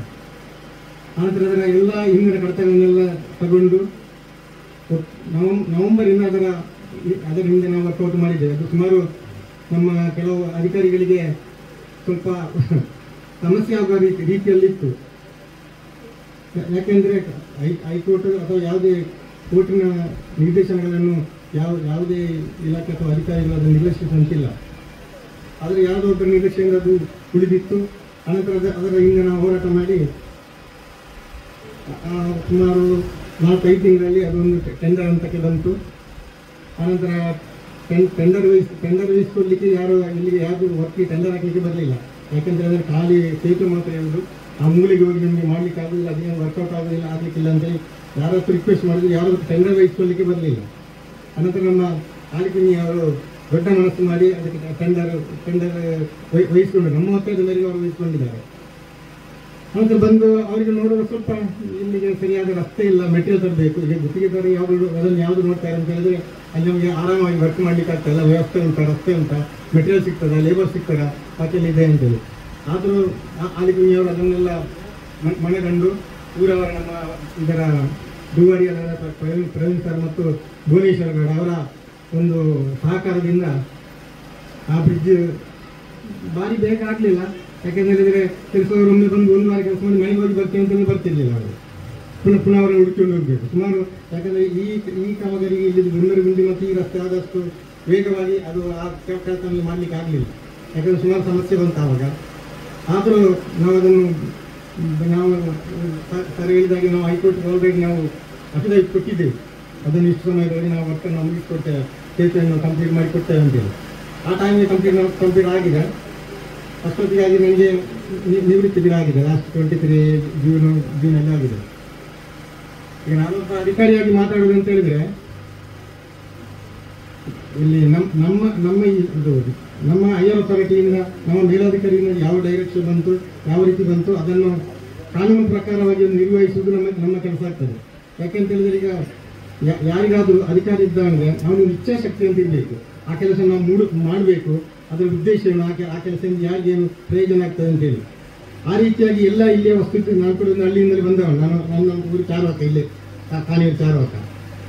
ಎಲ್ಲ ಪರಿಸ್ಥಿತಿ ಗೊತ್ತಿದ್ದ ಕಾರಣ ಇದನ್ನು ಮಾಡಲೇಬೇಕಂತೇಳಿ ಮುತುವರ್ಜಿ ವಹಿಸಿ ಸಾಧಾರಣ 90% ವರ್ಕ್ ನಾನು ಮುಗಿಸಿ ಹೋಗಿದ್ದೇನೆ. ಅಡಿಗೆ ಸೈಡಿಗೆ ನಂತರದವರು ಮಾಡಿದರು ಅವರು. ಹಾಗಾಗಿ ಇದರಲ್ಲಿ ಈಗ ನಾನು ಹೇಳ್ಕೊಳ್ಳುವಂಥದ್ದು ನನ್ನದೇನು ದೊಡ್ಡ ಸ್ಥಿತಿ ಇಲ್ಲ. ಯಾಕಂತ ಹೇಳಿದ್ರೆ ಅದು ನನ್ನ ಕರ್ತವ್ಯ ಇತ್ತು. ಆವಾಗ ನಾನು ಕೆಲಸ ಮಾಡಲೇಬೇಕಿತ್ತು. ಕೆಲಸ ಮಾಡೋದ್ರಲ್ಲಿ ಹೈಕೋರ್ಟ್ ಇತ್ತು ನಮ್ಮ ಹಿಂದದೆ. ನಾನೊಂದು ತಲೆಗಾರಿಗಾದ್ರು ಆ ರೀತಿ ನಾನು ಕೆಲಸ ಮಾಡಲೇಬೇಕಿತ್ತು. ನಾನು ಮಾಡಿದ್ದೇನೆ. ಏನೋ ನನ್ನ ಸರ್ಕಾರಿ ಸೇವೆಯ ಅಂತಿಮ ಘಟ್ಟದಲ್ಲಿ ಇದೊಂದು ಒಳ್ಳೆಯ ಕೆಲಸ ನಾನು ಮಾಡಿದ್ದೇನೆ ಅಂತ ಹೇಳ್ಕೊಳ್ಳಿಕ್ಕೆ ನಾನು ಸಂತೋಷ ಪಡ್ತಾ ಇದ್ದೇನೆ. ಅದು ಅಲ್ಲದೆ ಈ ಊರಿಗೆ ಆ ಸೇತುವೆಗೋಸ್ಕರ ಭುವನೇಶ್ವರ್ ಮತ್ತು ಅವರ ಟೀಮ್ ಸುಮಾರು ಜನ ಇದ್ದರು. ನಾನು ಯಾವ ಕಷ್ಟ ಅಂದರೆ ಯಾವುದಿದ್ರು ದಿನ ಅವರಿಗೆ ನಾನು ಫೋನ್ ಮಾಡಿ ಕೇಳ್ತಿದ್ದೆ, ಅಲ್ಲಿ ಕೆಲಸ ಅವ್ರು ಬಂದಿದ್ದಾರೆ, ಕೆಲಸ ಆಗಿದೆ, ಏನಾಗಿದೆ, ಅಲ್ಲಿ ಕ್ಯೂರಿಂಗ್ ಮಾಡಿದ್ದಾರೆ, ಸ್ವಲ್ಪ ನೀವೇ ನೀರು ಹಾಕಿ ಅಂತ ಹೇಳೋ ರೀತಿಯಲ್ಲಿ ಅವರ ಹತ್ರ ಮಾತಾಡ್ತಿದ್ದಾರೆ. ಪ್ರತಿಯೊಂದು ಭಾರಿ ಅವರ ಸಹಕಾರ ಒಟ್ಟಿಗೆ ಹಿಟ್ಟಾಕುವಲ್ಲಿಂದ ಹಿಡಿದು ಅದು ಸಂಪೂರ್ಣ ಆಗುವವರೆಗೆ ಕಂಪ್ಲೀಟ್ ನಮ್ಮ ಭುವನೇಶ್ವರ್ ಅದರ ಮುತುವರ್ಜಿ ವಹಿಸಿಕೊಂಡಿದ್ದಾರೆ. ಹಾಗಾಗಿ ನನಗೆ ಆ ಕೆಲಸ ಮಾಡಿದ್ದಕ್ಕೆ ನನ್ನನಿಗೆ ಕಡೆ ಕ್ಷಣದಲ್ಲಿ ಕರೆದು ನನ್ನನ್ನು ಗುರುತಿಸಿದ್ದಕ್ಕೆ ಎಲ್ಲರಿಗೂ ವಂದಿಸ್ತಾ ನನ್ನ ಎರಡು ಮಾತನ್ನು ಮುಗಿಸ್ತೇನೆ. ಧನ್ಯವಾದಗಳು ಪದ್ಮರಾಜ್ ಸರ್ ತಮಗೆ. ಮುಂದೆ ಪಂಚ ಗ್ಯಾರಂಟಿ ಯೋಜನೆಗಳ ಕಡಬ ತಾಲೂಕು ಸಭೆಯನ್ನು ಉದ್ದೇಶಿಸಿ ಮಾತಾಡಬೇಕೆಂದು ವಿನಂತಿಸಿಕೊಳ್ತೇನೆ. ಈ ಒಂದು ಸುಂದರವಾದ ವೇದಿಕೆಯಲ್ಲಿ ಇರತಕ್ಕಂತಹ ಮಾನ್ಯ ಉಚ್ಚ ನ್ಯಾಯಾಲಯದ ನ್ಯಾಯಾಧೀಶರು ಆಗಿರ್ತಕ್ಕಂಥ ರಾಜೇಶ್ ರೈ ಅವರಿಗೆ ವಂದಿಸುತ್ತಾ, ವೇದಿಕೆಯಿರುವಂತಹ ನನ್ನ ಮಾರ್ಗದರ್ಶಿಗಳು ನ್ಯಾಯವಾದಿಗಳಾಗಿರ್ತಕ್ಕಂಥ ಪ್ರವೀಣಣ್ಣನವರೇ, ಹೈಕೋರ್ಟಿನ ವಕೀಲರ ಸಂಘದ ಪ್ರಧಾನ ಕಾರ್ಯದರ್ಶಿಯಾಗಿದ್ದ ಪ್ರವೀಣ್ ಗೌಡ ಸರ್ ಅವರೇ, ವೇದಿಕೆಯಿರುವಂಥ ಎಲ್ಲ ಅಧಿಕಾರಿ ವರ್ಗದ ಮಿತ್ರರೇ, ಇಲ್ಲಿ ಸೇರಿದಂಥ ಎಲ್ಲ ಫಲಾನುಭವಿಗಳೇ, ಮಾಧ್ಯಮ ಮಿತ್ರರೇ, ಬಹಳಷ್ಟು ಸಂತೋಷವಾಗ್ತಾ ಇದೆ. ಕಳೆದ 9 ವರ್ಷದಲ್ಲಿ ಒಂದು ಹೋರಾಟದ ಪ್ರತಿಕೂಲವಾಗಿ ಇವತ್ತು ಈ 2 ಸೇತುವೆಗಳು ಮತ್ತು ಈ ಮಾರ್ಗವು ಇವತ್ತು ಲೋಕಾರ್ಪಣೆಯಾಗಿದೆ. ನಾವು ನಮ್ಮ ಪುರಾತನವನ್ನು ನೋಡಿದಾಗ ಮುಂಚೆ ಋಷಿ ಮುನಿಗಳು ತಪಸ್ಸು ಮಾಡಿ ದೇವರನ್ನು ಒಲಿಸ್ತಾ ಇದ್ರು. ಒಲಿದು ಏನು ಭಕ್ತನಿಗೆ ಕೇಳುವಾಗ ಅವರ ಏನು ಬೇಡಿಕೆಗಳನ್ನು ಈಡೇರಿಸುವಂತ ಕೆಲಸಗಳನ್ನು ದೇವರು ಮಾಡ್ತಾ ಇದ್ರು. ಆದರೆ ಈ ಭಾಗದ ಪ್ರವೀಣನ ಜೊತೆ ನಮ್ಮ ಮಂಜುನಾಥರ ಇರ್ಬೋದು, ಭುವನೇಶ್ವರ ಇರ್ಬೋದು, ಗುಣವಂತರ ಇರ್ಬೋದು, ಅವರ ಜೊತೆ ರಾಮಕೃಷ್ಣರು ಇರ್ಬೋದು, ಎಲ್ಲರೂ ಅನೇಕ ವರ್ಷದಿಂದ ಪ್ರಯತ್ನ ಪಟ್ಟು ಇವತ್ತು ನಮಗೆ ನ್ಯಾಯಾಧೀಶರ ಮುಖಾಂತರ ದೇವರು ಒಲಿದು ಬಂದಿದ್ದಾರೆ ಅನ್ನತಕ್ಕಂಥ ಮಾತನ್ನು ಹೇಳಿಕೆ ನಾನು ಇಷ್ಟಪಡ್ತಾ ಇದ್ದೇನೆ. ಸರ್, ಸಮಸ್ತ ನಾಗರಿಕರ ಪರವಾಗಿ ನಿಮಗೆ ಸಾಷ್ಟಾಂಗ ನಮಸ್ಕಾರಗಳು. ಇನ್ನು ಮುಂದೆ ಇಂಥ ಹೆಚ್ಚಿನ ಕಾರ್ಯಗಳು ನಮ್ಮ ಈ ಭಾಗದ ಜನಗಳಿಗೆ ಒದಗಿ ಬರಲಿ ಅಂತೇಳಿ ದೇವರಲ್ಲಿ ಪ್ರಾರ್ಥಿಸುತ್ತಾ ಅವಕಾಶ ಹೊಂದಿಸ್ತೇನೆ. ಜೈ ಜೈ ಭಾರತ್. ಧನ್ಯವಾದಗಳು ತಮ್ಮ ಹಿತನುಡಿಗಳಿಗೆ. ಮಾತಾಡಬೇಕೆಂದು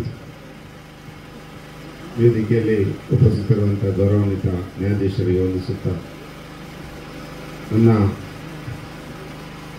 ಭಾವ ಸಂಬಂಧಿಯಾಗಿರುವಂಥ ಹೈಕೋರ್ಟ್ ನಮ್ಮ ಈ ಭಾಗಕ್ಕಿರುವಂಥ ಏಕೈಕ ವಕೀಲರನ್ನು ಹೇಳಲಿಕ್ಕೆ ಇಚ್ಛೆಪಡ್ತೇನೆ. ಹಾಗೂ ಈ ಸಮಾಜ ಕಾರ್ಯದಲ್ಲಿ ಬೆಳಗಿರುವಂಥ ಪ್ರವೀಣ್ ಕೆ ಅವರೇ, ಹಾಗೂ ರಾಜ್ಯದ ಬೆಂಗಳೂರಿನ ವಕೀಲರ ಸಂಘದ ಕಾರ್ಯದರ್ಶಿಯಾಗಿದ್ದ ಪ್ರವೀಣ್ ಸರ್ ಅವರೇ, ಪಂಚ ಗ್ಯಾರಂಟಿ ಅಧ್ಯಕ್ಷರಾಗಿರುವಂಥ ಸುಧೀರ್ ಶೆಟ್ಟಿ, ಹಾಗೂ ನಮ್ಮ ಯೋಜನಾ ಉಪವಿಭಾಗದ ನಿವೃತ್ತ ಸಹಾಯಕ ಕಾರ್ಯಪಾಲಕ ಇಂಜಿನಿಯರ್ ಪದ್ಮರಾಜ್ ಗೌಡರವರೇ, ಹಾಗೂ ಗುತ್ತಿಗೆದಾರರೇ, ವೇದಿಕೆ ಮುಂಭಾಗದಲ್ಲಿರುವಂಥ ಎಲ್ಲ ನಮ್ಮ ಜನಪ್ರತಿನಿಧಿಗಳೇ, ನೆರೆದಿರುವಂಥ ಎಲ್ಲ ನನ್ನ ಊರಿನ ಹಿರಿಯರೇ, ಪುಟಾಣಿಗಳೇ, ಹಾಗೂ ಪತ್ರಕರ್ತ ಮಿತ್ರರೇ, ಇದೊಂದು ಹೂವಿನ ಜೊತೆ ನನಗೆ ದಾರದ ಒಂದು ಅನುಭವ. ಯಾಕೆಂದರೆ ನಾನು ಈ ಯೋಜನೆಯಲ್ಲಿ ಯಾವುದೇ ಇಂಜಿನಿಯರಿಂಗ್ ಕೆಲಸ ಮಾಡಲಿಲ್ಲ. ಮಾಡಿದಂಥವರು ನಮ್ಮ ಪದ್ಮರಾಜ್ ಸರ್ ಅವರ ಇಲಾಖೆ ಮತ್ತು RDPR ಇಲಾಖೆ ಮೂಲಕ 2 ಕಾಮಗಾರಿ ಅನುಷ್ಠಾನ ಆಗಿದೆ. ಆದರೆ ಈ ಊರಿನ ಒಬ್ಬ ಪುತ್ರನಾಗಿ ಇಲ್ಲೇ ನಾನು ಹುಟ್ಟಿ ಬೆಳೆದಂಥದ್ದು, ಇದೇ ಊರಿನಲ್ಲಿ ನಾವು ಹೊಸಕ್ಕಿ ಊಟಕ್ಕೆ ಸರ್ ಇಲ್ಲೇ ನಡ್ಕೊಂಡು ಹೋಗ್ತಾ ಇದ್ವಿ. ಎಲ್ಲ ನಮ್ಮ ಮತ್ತೆ ಮಾವನವರ ಮನೆಗಳಿದೆಲ್ಲ, ಹಾಗೆಲ್ಲ ಅಲ್ಲಿಗೆಲ್ಲ ನಡ್ಕೊಂಡು ಹೋಗೋ ಸಂದರ್ಭದಲ್ಲಿ ಆಗ ಹೊಳೆ ದಾಟಿಕೊಂಡು ಹೋಗುವಂಥ ಪರಿಸ್ಥಿತಿ, ದಾರಿಗಳಿರಲಿಲ್ಲ. ಸಣ್ಣ ಸಣ್ಣ ಅಡಿಕೆ ಗಿಡಗಳ ಇದರ ಮಧ್ಯೆಯಲ್ಲಿ ನಡ್ಕೊಂಡು ಹೋಗಿರ್ತಿದ್ದೆ. ನಾನು ಕೂಡ ಈಗೇನು ನಾವು ಸೇತುವೆಯಲ್ಲಿ ಬಂದಿದ್ದೇವೆ, ಇದೆಲ್ಲ ಹಿಂದೊಂದು ನೇರ ಬಿದ್ದಿತ್ತು. ಆ ಸೇತುವೆಯಲ್ಲಿ ನಡ್ಕೊಂಡು ಹೋಗಿ ನಾನು ಬಿದ್ದು ಬದುಕಿದಂಥ ಒಬ್ಬ ಒಂದು ಪುತ್ರನಲ್ಲಿ ಬಹುಶಃ ನಾನು ಅವನ ಜೊತೆ ಇದ್ದವನು ಇಲ್ಲೇ ಇರಬೇಕು, ಸುರೇಶ. ನನ್ನ ಆ ಸಂದರ್ಭದಲ್ಲಿ ಬದುಕಿಸಿದವ ಹಿಂದೆ ನಿಂತಿದೆ. ಅವರು ನನ್ನ ಜೊತೆಗೆ ಬರುವಾಗ ನಾನು ಬಿದ್ದಾಗ ನೋಡಿ, ಆ ಸಂದರ್ಭಕ್ಕೆ ನಮ್ಮ ಊರಿನ ಜನರು ಎಷ್ಟು ಧೈರ್ಯವಂತರು ಅಂತ ಹೇಳಲಿಕ್ಕೆ ನಾನು ಇಚ್ಛೆ ಪಡ್ತೇನೆ. ಯಾಕಂದ್ರೆ ಅವನು ಹೆದರಿ ಮನೆಗೆ ಓಡಲಿಲ್ಲ. ಪಕ್ಕದಲ್ಲಿದ್ದಂಥ ನಮ್ಮ ಬಾಬಣ್ಣ ಅಂತ ಒಬ್ಬರು, ಬಾಬಾ ಎಂಟನೆ ಅಂತೇಳಿ ನಮ್ಮ ಮನೆ ಪಕ್ಕ, ಆಗ ಅವ್ರ ಹತ್ರ ಹೋಗಿ ಹೇಳಿದೆ, ಬಾಬಣ್ಣ ಈಗ ಅವ್ನು ಬಿದ್ದಿದ್ದಾನೆ ಅಂತೇಳಿ. ಅವ್ರೇನಾದ್ರು ಸ್ವಲ್ಪ ಡಿಲೇ ಆಗ್ತೀನಿ, ನಾನು ಬಹುಶಃ ಇಲ್ಲಿ ಇರ್ತಿರ್ಲಿಲ್ಲ. ಈ ಸಂದರ್ಭ ನಿಮಗೆ ನಾನು ಇರುವಂಥ ಪರಿಸ್ಥಿತಿ ಕೂಡ ಇರಲಿಲ್ಲ. ಅಂಥ ಒಂದು ಅನುಭವ ನಾವೆಲ್ಲ ಇಲ್ಲಿ ಪಟ್ಟಿದ್ದೇವೆ. ಆ ನಂತರ ಇದು 35 ವರ್ಷದ ಹಿಂದಿನ ಕತೆ. ಆ ಸಂದರ್ಭದಲ್ಲಿ ನಮ್ಮ ಈ ರೈಲ್ವೆಗೋಸ್ಕರ ಇಲ್ಲಿ ಸೇತುವೆಗಳು ಗರುಡ ಮೀನುಗಳನ್ನ ಮಾತ್ರ ಹಾಕೊಂಡು ಅದರ ಮೇಲೆ ಹಲಗೆಗಳನ್ನ ಹಾಕೊಂಡು ಓಡಾಡಿಸ್ತಿದ್ರು. ಅಂದರೆ ಈ ಸಂಪರ್ಕ ಇರಲಿಲ್ಲ, ಆ ಕಡೆಯಿಂದ ಸಂಪರ್ಕ ಇತ್ತು. ಆ ಸೇತುವೆಗಳಿಗೆ ಯಾವುದಕ್ಕೂ ಸ್ಲ್ಯಾಬ್ ಇರಲಿಲ್ಲ. ಆ ಸಂದರ್ಭದಲ್ಲಿ ಪದ್ಮನಾಭ ಸರ್ ಹತ್ರ ಹೇಳಿದೆ. ಆಗ ಉದಯ್ ಕುಮಾರ್ ಅಂತ ಇಂಜಿನಿಯರ್, ಅವರು ಕೂಡ ರಿಟೈರ್ಡ್ ಆಗಿದ್ದಾರೆ. ಅವರು NITK ಅವ್ರ ಹತ್ರ ಕರೆಸಿ ಇದೇ ಗಾರ್ಡನ್ ಮೇಲೆ ಸ್ಲ್ಯಾಬ್ ಮಾಡ್ಬೋದು ಅಂತ, ವೀರ ಸಾಹೇಬರು ಆಗ ಜಿಲ್ಲಾ ಪಂಚಾಯತ್ನ ಮೆಂಬರ್ ಆಗಿದ್ರು. ಅವರೆಲ್ಲ ಸೇರಿಕೊಂಡು ಇದು ಸ್ಲ್ಯಾಬ್ ಹಾಕ್ಬೋದು ಅಂತೇಳಿ ಒಂದು ಅನುಮತಿ ಪಡ್ಕೊಂಡು ಅದಕ್ಕೆ ಈಗ ಸ್ಲ್ಯಾಬ್ ಹಾಕಿ ಈಗ ಅದು ಆಲ್ಮೋಸ್ಟ್ ಈಗ ಸ್ವಲ್ಪ ಶಿಥಿಲಾವಸ್ಥೆಗೆ ಬಂದಿದೆ. ಆದರೂ ಕೂಡ ಇಷ್ಟು ದಿನ ಆ ಸೇತುವೆಯಲ್ಲಿ ಓಡಾಡೋದು ಬಿಟ್ಟರೆ ಆ ನಂತರ ಯಾವುದು ಬಹಳ ಅಭಿವೃದ್ಧಿಗಳು ಬಹಳ ಕಡಿಮೆ ಆಗ್ತದೆ ನನ್ನ ನೆನಪಿನಲ್ಲಿ. ಯಾಕಂದರೆ ಅದು ಸೇತುವೆ ಆದ ನಂತರ ಬಹಳ ಸೇತುವೆಗಳ ರಸ್ತೆಗಳ ನಳೆಯಲ್ಲಿ ಗುಂಡಿಗಳನ್ನು ಮುಚ್ಚಿಕೊಂಡು ನಾವು ಓಡಾಡ್ತಿದ್ದೇವೆ ಬಿಟ್ಟರೆ ಯಾವುದೇ ಒಂದು ದೊಡ್ಡ ರೀತಿಯ ಕಾಮಗಾರಿಗಳಿಲ್ಲ, ಆಗಲಿಲ್ಲ. ಆ ನಂತರ ಸೇತುವೆ ಆಯಿತು, ಬಟ್ ಸಂಪರ್ಕ ರಸ್ತೆಗಳಿಲ್ಲ. ಮುಂದೆ ನಾನು ಕೂಡ ಇಲ್ಲಿ ಇಂಜಿನಿಯರ್ ಆಗಿ ಅಧಿಕಾರಿಯಾಗಿ ಇಲ್ಲಿ ಸೇರಿಕೊಂಡೆ.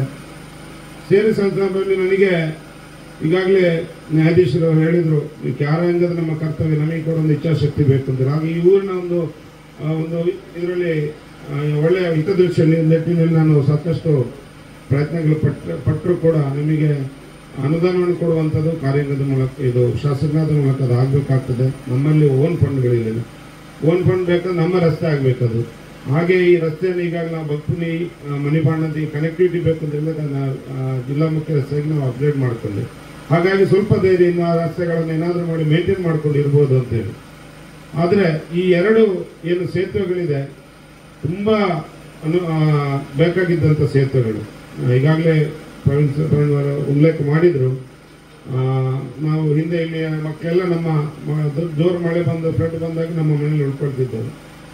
ಅಂಥ ಪರಿಸ್ಥಿತಿ ಇತ್ತು. ಸೇತುವೆಗಳನ್ನು ಮಾಡಲಿಕ್ಕೆ ಕೂಡ ಅನುದಾನಗಳಿರಲಿಲ್ಲ. ಸಣ್ಣ ಕಾಲಸಂಕ ಮಾಡಲಿಕ್ಕೂ ಅನುದಾನ ಇರಲಿಲ್ಲ. ಹಾಗಾಗಿ ಬಹುದಿನದ ಒಂದು ಏನು ಬೇಡಿಕೆ ಇತ್ತು, ಇದನ್ನು PP ವರ್ಗೀಸ್ ಸರ್ ಸುಮಾರು ಸಲ ಹೇಳಿದ್ರು, ಇನ್ನೊಂದು ಊರದ ಬ್ರಿಡ್ಜು ಮಲ್ಪಲೆ ಅಂತ. ನಾನು ಹೇಳಿದೆ, ಸರ್ ಯಾನೆಂತ ಮಾಡ್ತೀವಿ ಸರ್, ನಿಮಗೆ ದುಡ್ಡು ಕೊರಡತ್ತ ಅಂತ ಹೇಳ್ತಾ ಇದ್ದೆ ಅವರಿಗೆ. ಹಾಗಾಗಿ ದುಡ್ಡು ಕೊಡುವವರು ಅವರು. ನಾವು ಕಷ್ಟಪಟ್ಟು ಏನೋ ಆದರೆ ಅನುದಾನದ ಏನಿದೆ ಒಂದು ಹಂಚಿಕೆ ಆಗುವಂಥದ್ದು ಒಂದು ಪಂಚಾಯತ್ ಮೆಂಬರಿಗಾಗಲಿ, ಗ್ರಾಮ ಪಂಚಾಯತ್, ಜಿಲ್ಲಾ ಪಂಚಾಯತ್ ಮೆಂಬರ್ಗೆ ಒಂದು ಲಿಮಿಟೆಡ್ ಇರ್ತದೆ. ಶಾಸಕರಿಗೆ ಸ್ವಲ್ಪ ದೊಡ್ಡ ಮಟ್ಟ ಇರುತ್ತೆ. ಆದರೆ ಅವರಿಗೆ ಕೂಡ ಎಲ್ಲ ಪ್ರದೇಶಗಳನ್ನು ಸಮತೋಲನ ಮಾಡ್ಕೊಂಡು ಮಾಡಬೇಕಾದ ಇರುತ್ತದೆ, ಅಥವಾ ಬೇರೆ ಬೇರೆ ರೀಸನ್ಗಳಿಂದ ಅದು ಈ ಒಂದು ಯೋಜನೆಗಳು ಹಾಗೆ ಉಳ್ಕೊಂಡಿತ್ತು. ನಂತರ ಈಗ ಸುಧೀರಣ್ಣ ಹೇಳಿದಾಗೆ ಏನು ನಮ್ಮ ಪ್ರತ್ಯಕ್ಷ ದೇವರ ರೀತಿಯಲ್ಲಿ ನಮಗೆ ಈ ನ್ಯಾಯಾಧೀಶರುಗಳ ಮೂಲಕ ಈ ಒಂದು 2 ಅನುದಾನಗಳು ಬಂದಿದೆ. ಅದಕ್ಕೆ ಅತ್ಯಂತ ನಾನು ಸಂತೋಷ ಪಡ್ತಾ ಇದ್ದೇನೆ ಅಂತ. ಆಮೇಲೆ ಈ ಒಂದು ಕಾರ್ಯಕ್ರಮ ಇಷ್ಟು ದೂರ ನಮ್ಮ ಹಳ್ಳಿಗೆ ಬಂದು, ಯಾಕಂದರೆ ನ್ಯಾಯಾಧೀಶರ ಜೊತೆ ನಾವು ಕೂತ್ಕೊಳ್ಳಿಕ್ಕೆ ಕೂಡ ಇಲ್ಲ. ಅಂಥ ಸಂದರ್ಭದಲ್ಲಿ ಅವರು ಅಷ್ಟು ನಮ್ಮ ಈ ಹಳ್ಳಿ ಗ್ರಾಮಕ್ಕೆ ಬಂದು ನಮ್ಮ ಜೊತೆ ಇಷ್ಟು ಸಮಯವನ್ನು ಕಳೆದಿದ್ದಾರೆ. ಅವರಿಗೆ ನಾನು ಎಲ್ಲರ ಪರವಾಗಿ ನಾನು ಅಭಿನಂದನೆಯನ್ನು ಸಲ್ಲಿಸಿದ್ದೇನೆ ಸರ್. ತಮ್ಮ ಒಂದು ದೀನತೆ ಏನು, ಡೌನ್ ಟು ಅರ್ತ್ ಏನು ಒಂದು ಯೋಚನೆ ಇದೆ, ಅದನ್ನು ಅತ್ಯಂತ ನೀವು ಇಲ್ಲಿ ಎಲ್ರಿಗೆ ನೀವು ಸಾಬೀತುಪಡಿಸಿದ್ದೀರಿ ಅಂತ ಹೇಳಲಿಕ್ಕೆ ನಾನು ಇಚ್ಛೆ ಪಡ್ತೇನೆ. ಅವರು ಕೂಡ ವಕೀಲರಾಗಿದ್ದಾಗ ನನ್ನ ಮಿಸಸ್ ಇವತ್ತು ಸ್ಕಿಲ್ ಡೆವಲಪ್ಮೆಂಟ್ KCRCಯಲ್ಲಿ ಜಾಬ್ ಸಿಗಬೇಕಂದ್ರೆ ನೀವು ಕಾರಣ ಅಂತ ನಾನು ಇವತ್ತು ಬೆಳಿಗ್ಗೆ ಕೂಡ ಅವ್ರು ಹೇಳ್ತಿದ್ದೆ. ಯಾಕಂದರೆ ನನ್ನ ಭಾವನ ಜೊತೆ ಇವರಾಗ ವಕೀಲ ಅವರ ಅದರಲ್ಲಿ ಕೆಲಸ ಮಾಡಿದೆ ನನ್ನ ಭಾವ. ಆ ಸಂದರ್ಭದಲ್ಲಿ KSRTCಯಿಂದ ನಾನು ಆಗ ಬರ್ತಾ ಹೇಳಿದೆ, KSRTC ಇಂಟರ್ವ್ಯೂಗೆ ಬಂದಿದೆ. ಇವತ್ತು ಇಂಟರ್ವ್ಯೂ, ನಾಳೆ ಇಂಟರ್ವ್ಯೂ ಪತ್ರ ನಮ್ಮ ಅವರ ಮನೆಗೆ ತಲುಪಿದೆ. ಇದು ಯಾಕೆ ಸ್ಟುಡಿಯೋ ಇಲ್ಲ, ನೀವು ಪೋಸ್ಟ್ ಮಾಡೋದು ಯಾಕೆ ಡಿಲೇ ಮಾಡಿದ್ರಿ, ನಿಮ್ಮ ತಪ್ಪು, ನೀವು ಇದನ್ನು ಇಮಿಡಿಯೇಟ್ಲಿ ಕನ್ಸಿಡರ್ ಮಾಡಬೇಕು ಅಂತೇಳಿ ಆ ಸಂದರ್ಭದಲ್ಲಿ ಮಾನ್ಯ ನ್ಯಾಯಾಧೀಶರು, ಈಗ ನ್ಯಾಯಾಧೀಶರಾಗಿದ್ದಾರೆ, ಆ ಸಂದರ್ಭದಲ್ಲಿ ಅವರು ಹೋಗಿ ಒಂದು CTM KSRTC CTM ಜೊತೆ ಹೋರಾಟ ಮಾಡಿದ ಕಾರಣ ನನ್ನ ಹೆಂಡತಿ ಕೂಡ ಇವತ್ತು ಜಾಬ್ ಪಡಲಿಕ್ಕೆ ಅವಕಾಶ ಆಗಿದೆ. ಈ ರೀತಿಯಾಗಿ ನಾನು ಸಾಕಷ್ಟು ವಿಚಾರ ಹೇಳಿದೆ. ಬೆಳಿಗ್ಗೆ ನಮ್ಮ ಪೋಸ್ಟ್ ಮಾಸ್ಟರ್ ವಿಚಾರವನ್ನು ಹೇಳ್ತಿದ್ದೆ, ನಾನು ಡಿಪ್ಲೊಮಾ ಮಾಡಲಿಕ್ಕೆ ಅವರು ಕಾರಣ ಅಂತೇಳಿ. ಯಾಕಂದ್ರೆ ಅವರ ಇಚ್ಛಾಶಕ್ತಿ ನಾವು ನಿಜವಾಗಿ ನೆನಪಿಸ್ಕೊಳ್ಬೇಕು. ಅವರೊಬ್ಬರು ಅಂಚೆ ಇಲಾಖೆ ಒಬ್ಬರು ನೌಕರರಾಗಿ, ನಾನು KPTಯಿಂದ ನನಗೆ ಆಗ ಟೆಲಿಗ್ರಾಮ್ ಬಂದು ನಾನು ಮಾರನೇ ದಿನ ಇಂಟರ್ವ್ಯೂ ಅಟೆಂಡ್ ಮಾಡಬೇಕಿತ್ತು. ಆದರೆ ಅವರು ರಾತ್ರಿ ಮಳೆಯಲ್ಲಿ ರೈನ್ ಕೋಟ್ ಹಾಕೊಂಡು ಒದ್ದೆ ರಾತ್ರಿ 8 ಗಂಟೆಗೆ ಮನೆಗೆ ಬಂದು ಇಂಟಿಮೇಷನ್ ಕೊಟ್ಟಿದ್ದಾರೆ, ನಿಮ್ಮ ಮಗನಿಗೆ ಟೆಲಿಗ್ರಾಮ್ ಬಂದಿದೆ, ಇಂಟರ್ವ್ಯೂಗೆ ಇದು ಬಂದಿದೆ ಅಂತ ಮನೆಗೆ ಬಂದು ತಿಳಿಸಿದ ಕಾರಣ ಇವತ್ತು ಅವ್ರ ಮಾರನೇ ದಿನ ನಮಗೆ, ನಾನು ಆ ಸಂದರ್ಭ ಬೆಂಗಳೂರಿನಿಂದ ಅಲ್ಲಿಂದ ಬಂದು ನಾನು ಇಂಟರ್ವ್ಯೂ ಅಟೆಂಡ್ ಮಾಡುವಂಥ ಬಸ್. ಹಾಗಾಗಿ ಎಲ್ಲ ಒಂದು ಏನು ಇಚ್ಛಾಶಕ್ತಿ ಅಂತ ಹೇಳ್ತೇವೆ, ಅದನ್ನು ಬಹುಶಃ ನಾವು ಮಾಡ್ಕೊಂಡು ಹೋದ್ರೆ ಗ್ರಾಮಗಳ ಅಭಿವೃದ್ಧಿ ಆಗ್ತದೆ, ಎಲ್ಲ ಕೂಡ ಇಲ್ಲಿ ಅಭಿವೃದ್ಧಿಗಳಾಗ್ತದೆ ಅಂತ ಹೇಳಲಿಕ್ಕೆ ನಾನು ಇಚ್ಛೆ ಪಡ್ತೇನೆ. ಹಾಗೆ ಒಂದು ಅವಕಾಶ ಮಾಡಿಕೊಟ್ಟಂತ ನಿಮಗೆಲ್ಲರಿಗೂ ನಾನು ಅಭಿನಂದನೆ ಸಲ್ಲಿಸುತ್ತಾ, ಇನ್ನಷ್ಟು ಕಾರ್ಯಗಳು ಮಾಡಲಿಕ್ಕಿದೆ. ಸೇತುವೆಗಳು ಇಲ್ಲಿಗೆ ಮುಗಿಲಿಲ್ಲ. ಈಗ ಇದೇ ಸೇತುವೆಗೆ ಅದನ್ನು ಹೇಳ್ಬೇಕು, ನಮ್ಮ ಇವರು SDMC ಅಧ್ಯಕ್ಷರು ಇಲ್ಲಿದ್ದಾರೆ, ಅವರು ಮತ್ತೆ ನಮ್ಮ ವಿನೀಶ್ ಮತ್ತೆ ರಮೇಶ್ ಸೇರ್ಕೊಂಡು ಒಂದು ಅರ್ಜಿ ಸಮಿತಿಗೆ ಅಪ್ಲೈ ಮಾಡಿದ್ರು. ಮಾಜಿ ಸಚಿವರಾದ ಸುರೇಶ್ ಕುಮಾರ್ ಅವರು ಇಲ್ಲಿ ಮತ್ತೆ ನೆಟ್ಟಣದು ಏನು ಸೇತುವೆ ಇದೆ, ಇದು ಎರಡಕ್ಕೆ ಕೂಡ ನೋಡಿ, ನಮ್ಮ ಸಂವಿಧಾನದಲ್ಲಿ ಎಷ್ಟು ಒಳ್ಳೆಯ ಒಂದು ಅವಕಾಶಗಳಿದೆ ಅಂತ ಹೇಳೋದಕ್ಕೆ ನಮಗೆ ಗೊತ್ತೇ ಇರಲಿಲ್ಲ. ಅರ್ಜಿ ಸಮಿತಿಗೆ ಇಷ್ಟೊಂದು ಪವರ್ ಇದೆ ಅಂತ ಹೇಳಿ 2 ಬ್ರಿಡ್ಜ್ ಕೂಡ ಸ್ಯಾಂಕ್ಷನ್ ಆಗಿತ್ತು. ಆದರೆ ಆ ಸಂದರ್ಭದಲ್ಲಿ ಇದು ಕೂಡ ನ್ಯಾಯಾಲಯದಿಂದ ಈ ಅನುದಾನ ಬಂದ ಕಾರಣ ಇದರಲ್ಲಿ ಸೇತುವೆ ಸ್ವಲ್ಪ ದೊಡ್ಡದಾಗ್ತದೆ. ನಮ್ಮ ಸೇತುವೆ 10 ಫೀಟ್ ಆಗಲ್ಲ ಮಾತ್ರ ಮಾಡ್ಲಿಕ್ಕಾಗೋದು. ಆಮೇಲೆ ರಸ್ತೆ ಸಮೇತ ಆಗೋ ಕಾರಣ ನಮಗೆ ಜಿಲ್ಲಾ ಪಂಚಾಯತ್ನ ಅನುದಾನ ಸಾಕು, ನೀವು ಬೇಡ ಅಂತ ನಮ್ಮನ್ನು ಹೊರ ಕಳಿಸಿದ್ರು PWD ಅವರನ್ನು. ಹಾಗಾಗಿ ನಾವು ಆ ಅನುದಾನವನ್ನು ಇಲ್ಲೇ ಪಕ್ಕದ ಕಾಪಾರೋ ಅಥವಾ ಇಲ್ಲಿ ಬಳಸ್ಕೊಳ್ಬೇಕಂತ ಒಂದು ಯೋಜನೆಯಲ್ಲಿದ್ದೇವೆ. ನಾನು ಇಷ್ಟ ಹೇಳುದು, ನೀವೆಲ್ಲ ಜನರು ನೀವು ಸಹಕಾರ ಮಾಡಬೇಕು. ಏನೋ ಜಾಗದ ತಕರಾರುಗಳಿದ್ರೆ ಖಂಡಿತ ನಮ್ಮ ಯಾವ ಗುತ್ತಿಗೆದಾರರು ಬರ್ಲಿಕ್ಕಿಲ್ಲ ನಿಮ್ಮ ಕೆಲಸ ಮಾಡ್ಲಿಕ್ಕೆ, ನೀವೆಲ್ಲ ಸಹಕಾರ ಮಾಡಿ. ಈಗಾಗಲೇ ನಮ್ಮ ಪದ್ಮನಾಭ ಸರ್ ಹೇಳಿದ್ರು, ಇವೆಲ್ಲ ಸಹಕಾರ ಮಾಡಿದ ಕಾರಣ ಸೇತುವೆ ಮಾಡ್ಲಿಕ್ಕಾಗಿತ್ತು. ಅಲ್ಲಿ ಗುಂಜಿಯವರು ಕೇಳಿದ್ರು, ಅವಿನಾಶ್ ಕೂಡ ಕೇಳಿದ್ರು, ಸರ್ ಹೇಗೆ ಸರ್ ಅಲ್ಲಿ ಕೆಲಸ ಮಾಡ್ಬೋದಾ? ನಾನು ಹೇಳಿದೆ, ನೀವು ಅಲ್ಲಿ ಮಣಿಪಾಂಡಕ್ಕೆ ಬಂದು ಹೇಳಿದ್ರೆ ಸಾಕು, ನಾನು ಕಾಂಟ್ರಾಕ್ಟ್ ಬಂದು ನಿಮ್ಮನ್ನು ಹಾಕಿ ತಗೊಂಡು ಹೋಗ್ತಾರೆ, ಅಷ್ಟು ನಿಮಗೆ ಸಹಕಾರ ಖಂಡಿತ ಕೊಡ್ತಾರೆ ಅಂತ ಹೇಳಿದ್ದೆ. ಯಾಕಂದ್ರೆ ಇಲ್ಲಿ ಅವರ ಕಷ್ಟ ಅಷ್ಟಿತ್ತು. ನಮಗೆ ಕಷ್ಟಪಟ್ಟು ಏನು ಒಂದು ಸಿಗ್ತದಲ್ಲ ದೇವರ ಒಂದು ವರ, ಆ ಸಂದರ್ಭದಲ್ಲಿ ಎಷ್ಟು ಖುಷಿ ಆಗ್ತದೆ. ಆ ರೀತಿಯಾದ ಒಂದು ಅವರ ಮನೋಭಾವನೆ ಆದ ಕಾರಣ ಅದು ಆಯ್ತು. ಹಾಗೆ ನಾನು ಎಲ್ಲ ನಮ್ಮ ಗ್ರಾಮದ ಜನರಲ್ಲಿ ಹೇಳೋದು, ಜಾಗ ಇವತ್ತು ಬರ್ತದೆ, ನಾಳೆ ಹೋಗ್ತದೆ, ಆಸ್ತಿ ಬರ್ತದೆ, ಅಂತಸ್ತು ಬರ್ತದೆ, ಏನು ಕೂಡ ಬರ್ತದೆ. ಆದ್ರೆ ನಮಗೆ ಬೇಕಾದ ಇನ್ನೊಬ್ಬರಿಗೆ ಸಹಕಾರ ಮಾಡಿದ್ರೆ ಅದರಿಂದ ನಿಮಗೆ ಸಿಗುವ ಪುಣ್ಯ ಉಂಟಲ್ಲ, ಅದು ದೊಡ್ಡ ಪುಣ್ಯ. ಆದ ಕಾರಣ ಎಲ್ಲರೂ ನಾವು ಸೇರ್ಕೊಂಡು ನಮಗೇನೋ ಮುಂದೆ ಅವರಿಗೆ, ನನಗೆ ಯಾಕೆ ನನ್ನ ಮನೆಯವರಿಗೆ ನನಗೆ ಸೇತುವೆ ಆಗಿದೆ, ರಸ್ತೆ ಆಗಿದೆ ಅಂತ ಹೇಳಿಕೊಂಡು ಇರುವುದಲ್ಲ, ಮುಂದೆ ಅವರಿಗೆ ಕೂಡ ಅವಕಾಶ ಮಾಡಿಕೊಡೋ ಸಹಕಾರ ಮಾಡಿದ್ರು. ಇಷ್ಟೊಂದು ದೊಡ್ಡದ ರಸ್ತೆ ಮಾಡ್ಲಿಕ್ಕೆ ಎಲ್ಲರೂ ಸಹಕಾರ ಮಾಡಿದ್ರು. ಇನ್ನೂ ಕೂಡ ಆ ರೀತಿಯಾದ ಸಹಕಾರ ಮಾಡಬೇಕು. ನಮ್ಮ ಗ್ರಾಮದಲ್ಲಿ ನಾನು ಹೇಳ್ತಾ ಇದ್ದೆ, ಅನುದಾನ ಬಂದರೂ ಕೂಡ ನಮಗೆ ಕೆಲವು ಸಲ ಅನುಷ್ಠಾನ ಮಾಡಲಿಕ್ಕೆ ಪ್ರಾಬ್ಲಮ್ ಆಗ್ತಿರುವಂಥದ್ದು ಈ ರಸ್ತೆ, ಈ ಜಾಗದ ತಕರಾರಿನಿಂದ. ಬಹುಶಃ ಇದನ್ನೆಲ್ಲ ನಾವು ಸೇರ್ಕೊಂಡು ಮಾಡಿದ್ರೆ ಇನ್ನೂ ಕೂಡ ಗ್ರಾಮ ಇನ್ನಷ್ಟು ಅಭಿವೃದ್ಧಿ ಮಾಡೋದು. ನಾವೆಲ್ಲ ಜೊತೆಗಿದ್ದೇವೆ. ಇಷ್ಟು ದೊಡ್ಡ ನ್ಯಾಯಾಂಗದ ನ್ಯಾಯಾಧೀಶರೇ ನಮ್ಮ ಮುಂದೆ ಇಲ್ಲಿ ಬಂದು ಈಗ ಉದ್ಘಾಟನೆ ಮಾಡಿದ್ದಾರೆ ಅಂದ್ರೆ ನಮಗೆ ಅದಕ್ಕಿಂತ ದೊಡ್ಡ ಒಂದು ವರ ಬೇಕಾಗಿಲ್ಲ. ಹಾಗಾಗಿ ಇನ್ನಷ್ಟು ಕೆಲಸಗಳನ್ನು ಮಾಡೋ ನಿಮ್ಮೆಲ್ಲ ಸಹಕಾರ ಇರಲಿ ಅಂತ ಹೇಳುತ್ತಾ ನನ್ನ ಮಾತನ್ನು ಕಳಿಸಿದೆ. ಧನ್ಯವಾದಗಳು ಪ್ರಮೋದ್ ಸರ್ ಅವರಿಗೆ.